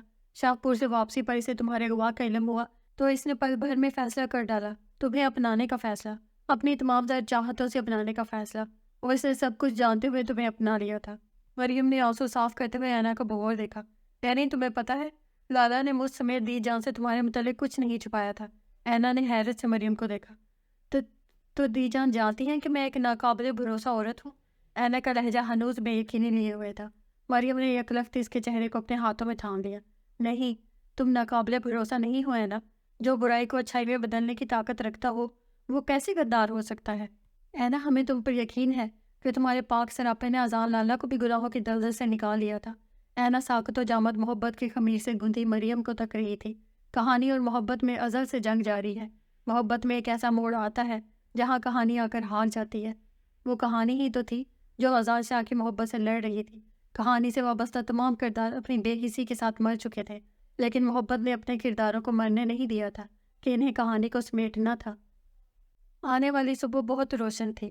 اینا نے اس روشنی کے روشن ہونے سے پہلے نیم تاریک اجالے میں خدا سے اپنے گناہوں کی معافی مانگی تھی۔ کتنا سکون تھا اس کے آس پاس۔ اذان فجر کی نماز ادا کر کے اپنے بیڈ روم میں آیا تو اینا جائے نماز طے کر رہی تھی۔ اذان نے ٹھٹک کر دیکھا۔ وہ سفید کرتے شلوار میں بڑا سا دوپٹہ اوڑھے بہت پاکیزہ لگ رہی تھی۔ دی جان 3-4 روز کے بعد واپس شاہ پور چلی گئی تھی اور مریم یونیورسٹی میں ایڈمیشن لے چکی تھی، لیکن وہ جانے کیوں اینا کو مسلسل اگنور کر رہا تھا۔ لیکن وہ تھی کہ اذان کے آگے پیچھے پھرتی رہتی۔ وہ اس قطرہ قطرہ بن کر پگھلنے والی کیفیت سے تنگ آ چکی تھی۔ اسے اپنی جس نفرت پر گمان تھا وہی آنسو بن کر بہہ بہہ جاتی۔ اذان کی چاہتوں سے بھیگے لہجے دانستہ اس کے اطراف میں گونج جاتے تھے۔ دل کی اس بدلتی ہوئی کیفیت سے تنگ آ کر وہ اسٹڈی روم میں چلی آئی تھی، جہاں روشنی بھرا خوشبودار سا اندھیرا پھیلا ہوا تھا۔ وہ دھیرے دھیرے چلتی ہوئی ریکس میں رکھی کتابیں دیکھنے لگی اور ایک کتاب اٹھا کر رائٹنگ ٹیبل تک چلی آئی، مگر ٹیبل پر موجود ڈائری میں جانے ایسی کون سی کشش تھی جو اسے کتاب سے بھی غافل کر چکی تھی۔ اس نے متجسس ہو کر ڈائری اٹھا لی۔ اماں، محبت ایک ایسا خوشنما جذبہ ہے جو ہر جذبے کی بنیاد پر مبنی ہے۔ اینا کا نام میری ویران زندگی میں بہار بن کر مہکا ہے، تو جیسے میری زندگی کا عنوان ہی بدل رہا ہے۔ دل بھول نہیں پاتا وہ خواب محبت کا، کیا بھید انوکھا ہے جب سوچنے بیٹھو تو کچھ یاد نہیں آتا۔ ایک پل کے لیے پھر بھی وہ خواب محبت کا دل بھول نہیں پاتا۔ اینا نے بے چین ہو کر ڈائری کے صفحات پلٹ ڈالے۔ ایک ایک صفحہ اذان کی بے پایہ محبت کا گواہ بنا ہوا تھا۔ اس کی چاہتوں کی شدتیں اسے رلانے لگیں۔ تمہاری محبت اتنی وسیع ہے اذان شاہ، میری حد درجہ نفرت بھی تمہاری محبت کے دامن کو داغدار نہ کر سکی۔ ارے یعنی تم یہاں ہو اور میں تمہیں پورے گھر میں ڈھونڈ رہی ہوں؟ مریم نے اسٹڈی روم کا دروازہ کھول کر حیرت سے اسے دیکھا۔ ہاں، وہ میں بور ہو رہی تھی نا، اس لیے یہاں چلی آئی۔ اینا نے جھٹ سے اپنے آنسو صاف کر ڈالے۔ کیا پڑھ رہی ہو؟ وہ چھوٹے چھوٹے قدم اٹھاتی اس کے پاس چلی آئی۔ مجھے سخت بھوک لگ رہی ہے، میں نے خان بابا سے کہہ دیا ہے، وہ اب تک کھانا لگا چکے ہوں گے۔ مریم نے کتاب ایک طرف رکھی اور بے تکلفی سے اینا کا بازو تھام کر اٹھا دیا۔ وہ ایک طویل سانس لے کر مریم کے ساتھ باہر نکل آئی۔ شام کو اس نے گھر میں قدم رکھا تو اینا رانی کے سر پر کھڑی لاؤنج میں رکھے ہوئے انڈور پلانٹس کو گیلے اسپنج سے صاف کروا رہی تھی۔ مریم کہاں ہے؟ وہ اسے یکسر نظر انداز کرتا ہوا پوچھ رہا تھا۔ وہ تیجی اپنے کمرے میں ہے۔ اچھا ٹھیک ہے، خان بابا سے ایک کپ چائے بنوا کر اوپر بھیج دو۔ اینا رانی کو ہدایات دے کر کچن میں چلی گئی۔ خان بابا شاید اپنے کوارٹر میں گئے ہوئے تھے۔ اینا خود ہی چائے بنا کر اوپر لے آئی تھی۔ وہ واش روم سے کپڑے چینج کر کے نکل رہا تھا۔ چائے، اس نے بمشکل اپنے شکستہ لہجے کو زبان دی۔ رکھ دو، مقابل نے کف بند کرتے ہوئے مختصر جواب دیا تو اس کی آنکھیں دھندلی ہونے لگی۔ امید و بیم کی کیفیت لیے وہ اس کے سامنے بیٹھی تھی۔ اذان نے چائے پیتے ہوئے لحظہ بھر رک کر اس کے منتشر وجود کو دیکھا۔ مبادہ اس کا جی چاہا کہ اس کی ساری بےقلی سمیٹ لے، مگر نہیں، پہلے وہ اپنے اوپر لگنے والے داغ کو دھونا چاہتا تھا، اینا کی غلط فہمی کی گرہ کو کھول دینا چاہتا تھا۔ وہ چائے کی پیالی ٹیبل پر رکھ کر اٹھ گیا۔ کہاں جا رہے ہو؟ اینا کا سوال بے ساختہ تھا۔ اس نے پلٹ کر دیکھا۔ میں راضی کی طرف جا رہا ہوں، شاید مجھے آنے میں دیر ہو جائے۔ وہ اپنا والٹ اور گاڑی کی چابی اٹھا کر باہر نکل گیا تو وہ ملول سے وہیں بیٹھی رہ گئی۔ ریجا، آخر کیا نہیں کیا میں نے تمہارے لیے؟ اینا کو اغوا کروا کر اس پر کسی کے ساتھ فرار ہونے کا الزام لگایا تاکہ اذان کو اس سے نفرت ہو جائے اور وہ تمہارے پاس لوٹ آئے، مگر وہ پھر بھی تمہارا مقدر نہ بن سکا، تو اس میں میرا کیا قصور ہے؟ ریجا، آئی سویر مجھے تم سے محبت ہو گئی ہے۔ راضی کا التجائیہ لہجہ اذان شاہ کے دل میں تیر کی مانند پیوست ہوا تھا۔ وہ تو راضی سے ملنے آیا تھا، لیکن دروازہ کھلا ہونے کی بنا پر بلا جھجک ہی اندر چلا آیا تھا، مگر اینا کا نام سن کر وہ دروازے میں ہی ٹھٹک کر رک گیا تھا۔ میں جانتی ہوں راضی، یہ سب کچھ تم نے میری خاطر کیا ہے، لیکن میں اس دل کا کیا کروں جو صرف اذان شاہ کے لیے دھڑکتا ہے۔ راضی، جب جب میں اینا کو دیکھتی ہوں تو میرے اندر ایک طوفان برپا ہو جاتا ہے، بے چین ہو جاتی ہوں میں۔ تم دیکھ لینا راضی، میں اینا کو ایسے رنگ میں رنگوں گی کہ وہ اذان کی محبت تو کیا، اس کی نفرت کو بھی ترس جائے گی۔ اس کی سلگتی ہوئی آواز اذان کو ہوش میں لے آئی۔ محبت کسی ڈائری کا نام نہیں ہے مس ریجا فرمان، ختم ہو جانے پر دوسری خرید لی جائے۔ محبت تو پروتوں کے دامن سے پھوٹنے والے چشمے کی طرح اپنی سمت اور اپنا راستہ خود بنا لیتی ہے۔ اذان ٹھوس لہجے میں کہتا ہوا ایک اٹل حقیقت کی طرح ان کے سامنے تھا۔ تو تم؟ دونوں نفوس کے منہ سے بیک وقت حیرت ابری تھی۔ میری خوشیوں کو ڈسنے والے آستین کے سانپ، میں تجھے چھوڑوں گا نہیں۔ اذان راضی کے چہرے پر نگاہیں گاڑتے ہوئے دھاڑا تو وہ بدحواسی کے عالم میں اٹھ کھڑا ہوا۔ تو تجھے غلط فہمی ہوئی ہے میرے یار، میں تجھے… وہ گھبرائے ہوئے پیچھے ہٹ رہا تھا۔ دفتن ریجا اذان کے سامنے آ کھڑی ہوئی تھی۔ اذان میری بات سنو، ہٹ جاؤ میرے راستے سے۔ اذان نے ایک جھٹکے سے اسے صوفے پر گرا دیا۔ ریجا نے اپنی چیخ کو دبانے کے لیے منہ پر ہاتھ رکھا تھا۔ راضی تجھے میں کبھی معاف نہیں کروں گا۔ راضی نے اذان کی آنکھوں میں اترا فون دیکھ کر اپنے بیڈ روم میں بھاگنا چاہا، لیکن اذان نے اسے دبوچ لیا۔ ذلیل کمینے، آستین کے سانپ! اذان اسے گریبان سے پکڑے پوری قوت سے گھوسے مار رہا تھا۔ اذان خدا کے لیے اسے چھوڑ دو، اذان! رجا اس کا بازو تھامے بری طرح سے چلا رہی تھی۔ اذان نے اسے بری طرح سے پیٹتے ہوئے بیڈ پر پٹک دیا۔ راضی نے موقع پا کر سرد سے تکیے کے نیچے رکھا ہوا پسٹل اٹھایا تھا۔ خبردار اذان، آگے مت آنا، میں کہہ رہا ہوں آگے مت آنا، ورنہ کیا کرے گا تو؟ ہاں؟ اذان جارحانہ لہجے میں آگے بڑھا تو راضی نے بے اختیار ٹریگر دبا دیا۔ گولی اس کی ٹانگ میں پیوست ہوئی تو لڑکھڑا کر نیچے جا گرا تھا۔ ریجا بے خودی میں اس کے پاس آئی تھی اور ہذیانی انداز میں اس کی ٹانگ سے نکلنے والے خون کو دیکھ کر چلائی، راضی تم نے مار ڈالا میرے اذان کو، مار ڈالا تم نے راضی، مار ڈالا۔ وہ جتنی جلدی ہو سکے بھاگو یہاں سے، ورنہ گڑبڑ ہو جائے گی۔ جلدی اٹھو ریجا۔ راضی نے اجرت میں اس کا بازو تھام کر اٹھایا تھا۔ نہیں، میں تمہیں نہیں چھوڑوں گی راضی۔ تم نے اذان کو… نہیں راضی نہیں۔ وہ پاگلوں کی طرح اس پہ جھپٹ پڑی۔ چھوڑو مجھے۔ وہ اس کے ہاتھوں کو جھٹک کر بھاگنا چاہتا تھا، مگر رات کی تاریکی میں فائر کی آواز سن کر باہر لوگ اس کے فلیٹ کے دروازے پر اکٹھے ہو چکے تھے، جو راضی کی فرار ہونے کی کوشش ناکام بنا چکے تھے۔ یار اینی، کیا ہو گیا ہے تمہیں؟ یوں اکیلے بیٹھے بیٹھے کیا سوچتی رہتی ہو؟ مریم اس کے بیڈ روم میں آئی تو وہ کسی غیر مرئی نقطے پر نگاہیں جمائے جانے کیا سوچ رہی تھی۔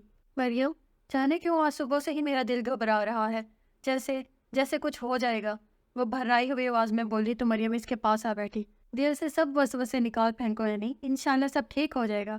اچھا لالا کہاں ہے؟ رات کے 10 بج رہے ہیں، آخر کب تک کھانے پر ان کا انتظار کریں گے؟ مریم نے اس کی توجہ مبذول کروائی۔ بتا کر گئے تھے کہ واپسی پر مجھے دیر ہو جائے گی۔ مریم بی بی، تھلے وڈے صاحب آئے ہیں۔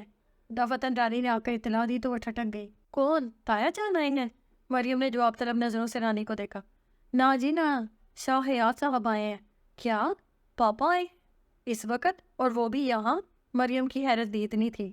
اچھا ٹھیک ہے، میں آ رہی ہوں۔ وہ پرسوچ انداز میں نیچے چلی آئی تھی۔ اینا بھی اس کے پیچھے چلی آئی۔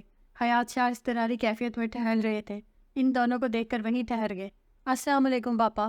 وعلیکم السلام، کیسی ہو بیٹا؟ انہوں نے شفقت سے مریم کے سر پر ہاتھ رکھا تھا۔ یہ اینا بیٹھی ہے نا؟ انہوں نے مریم کے عقب میں کھڑی اینا کو دیکھا تو وہ بھی آگے بڑھے۔ السلام علیکم۔ وعلیکم السلام بیٹی، جیتی رہو۔ آج اگر میں یہاں نہ آتا تو اذان تمہیں بھی مجھ سے ملانے گھر نہ آتا۔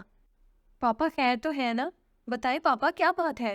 مریم نے بے چین ہو کر پوچھا تو انہوں نے اسے شانوں سے تھام لیا۔ تم دونوں میرے ساتھ چلو، اذان ہاسپٹل میں ہے۔ کیا؟ لالا ہاسپٹل میں؟ کیا ہوا ہے لالا کو؟ وہ ٹھیک تو ہے نا؟ وہ بری طرح سے سسکتے ہوئے پوچھ رہے تھے، جبکہ اینا ساکت و جامد جو کہ تو کھڑی تھی۔ اللہ کے فضل سے بالکل ٹھیک ہے، لیکن وہ ٹانگ پہ گولی لگنے سے بھی ہوش میں نہیں آیا۔ حیات شاہ مریم کو خود سے لپٹائے مدھم لہجے میں بتانے لگے۔ وہ سرجری وارڈ کے پرائیویٹ روم میں ہوش و خود سے بھگانا پڑا تھا۔ مریم تو آتے ہی بے اختیار سی ہو گئی تھی۔ اینا اس کے بیڈ کی پٹیوں پر دونوں ہتھیلیاں جمائے خاموش کھڑی تھی۔ مجھے تم سے نفرت ہے Azaan Shah, I hate you but I love you.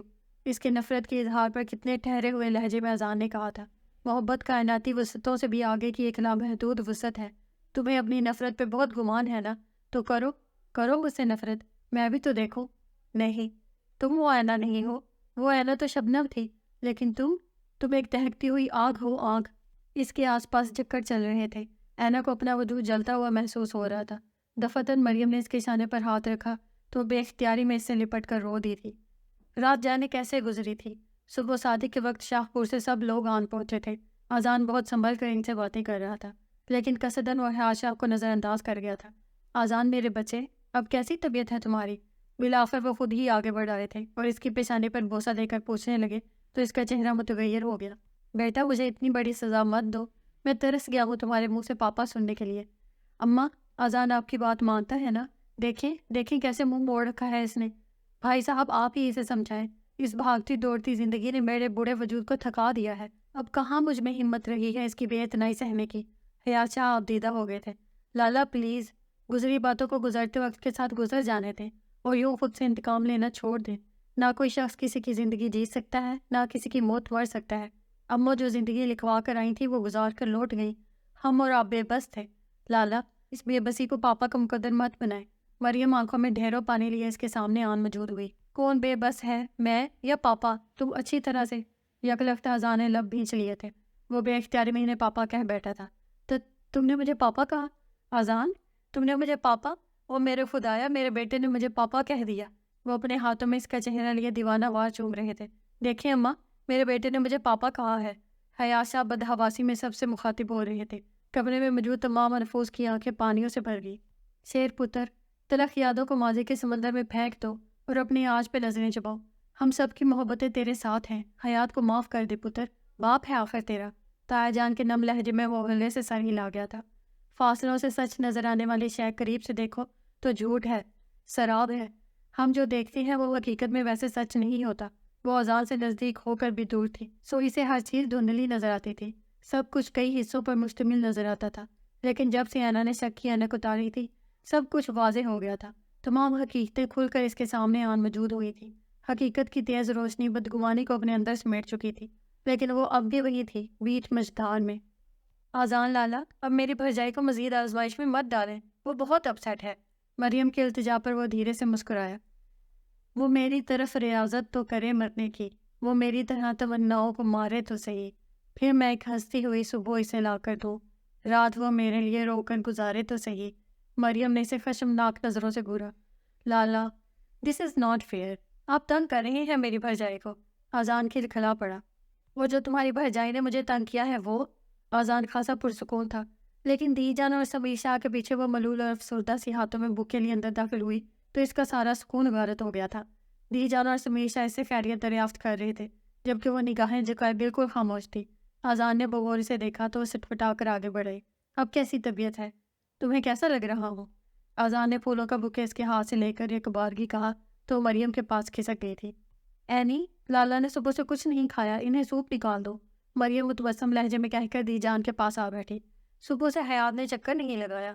دی جان، پاپا تو آپ کے جانے کے بعد ہی آ گئے تھے، ابھی تھوڑی دیر پہلے ہی گئے ہیں، بتا رہے تھے کہ رات کو پھر چکر لگاؤں گا۔ مریم نے انہیں تفصیل بتائی۔ اینا سوپ باؤل میں نکال کر اس کے پاس لے آئی۔ یہ سوپ پی لیں، من منائی آواز میں پکارا گیا۔ تو پلا دو۔ وہ سنبھل کر قدرے اٹھ بیٹھا تو اس نے حیرت سے سر اٹھایا۔ میں کیا کہہ رہا ہوں، سنا نہیں تم نے؟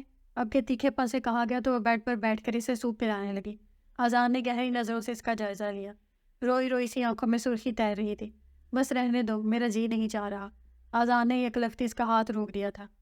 اذان کو گھر آئے ہوئے ہفتہ ڈیڑھ ہو چلا تھا اور اب تو وہ اسٹک کے سہارے تھوڑا بہت چل پھر بھی لیتا تھا۔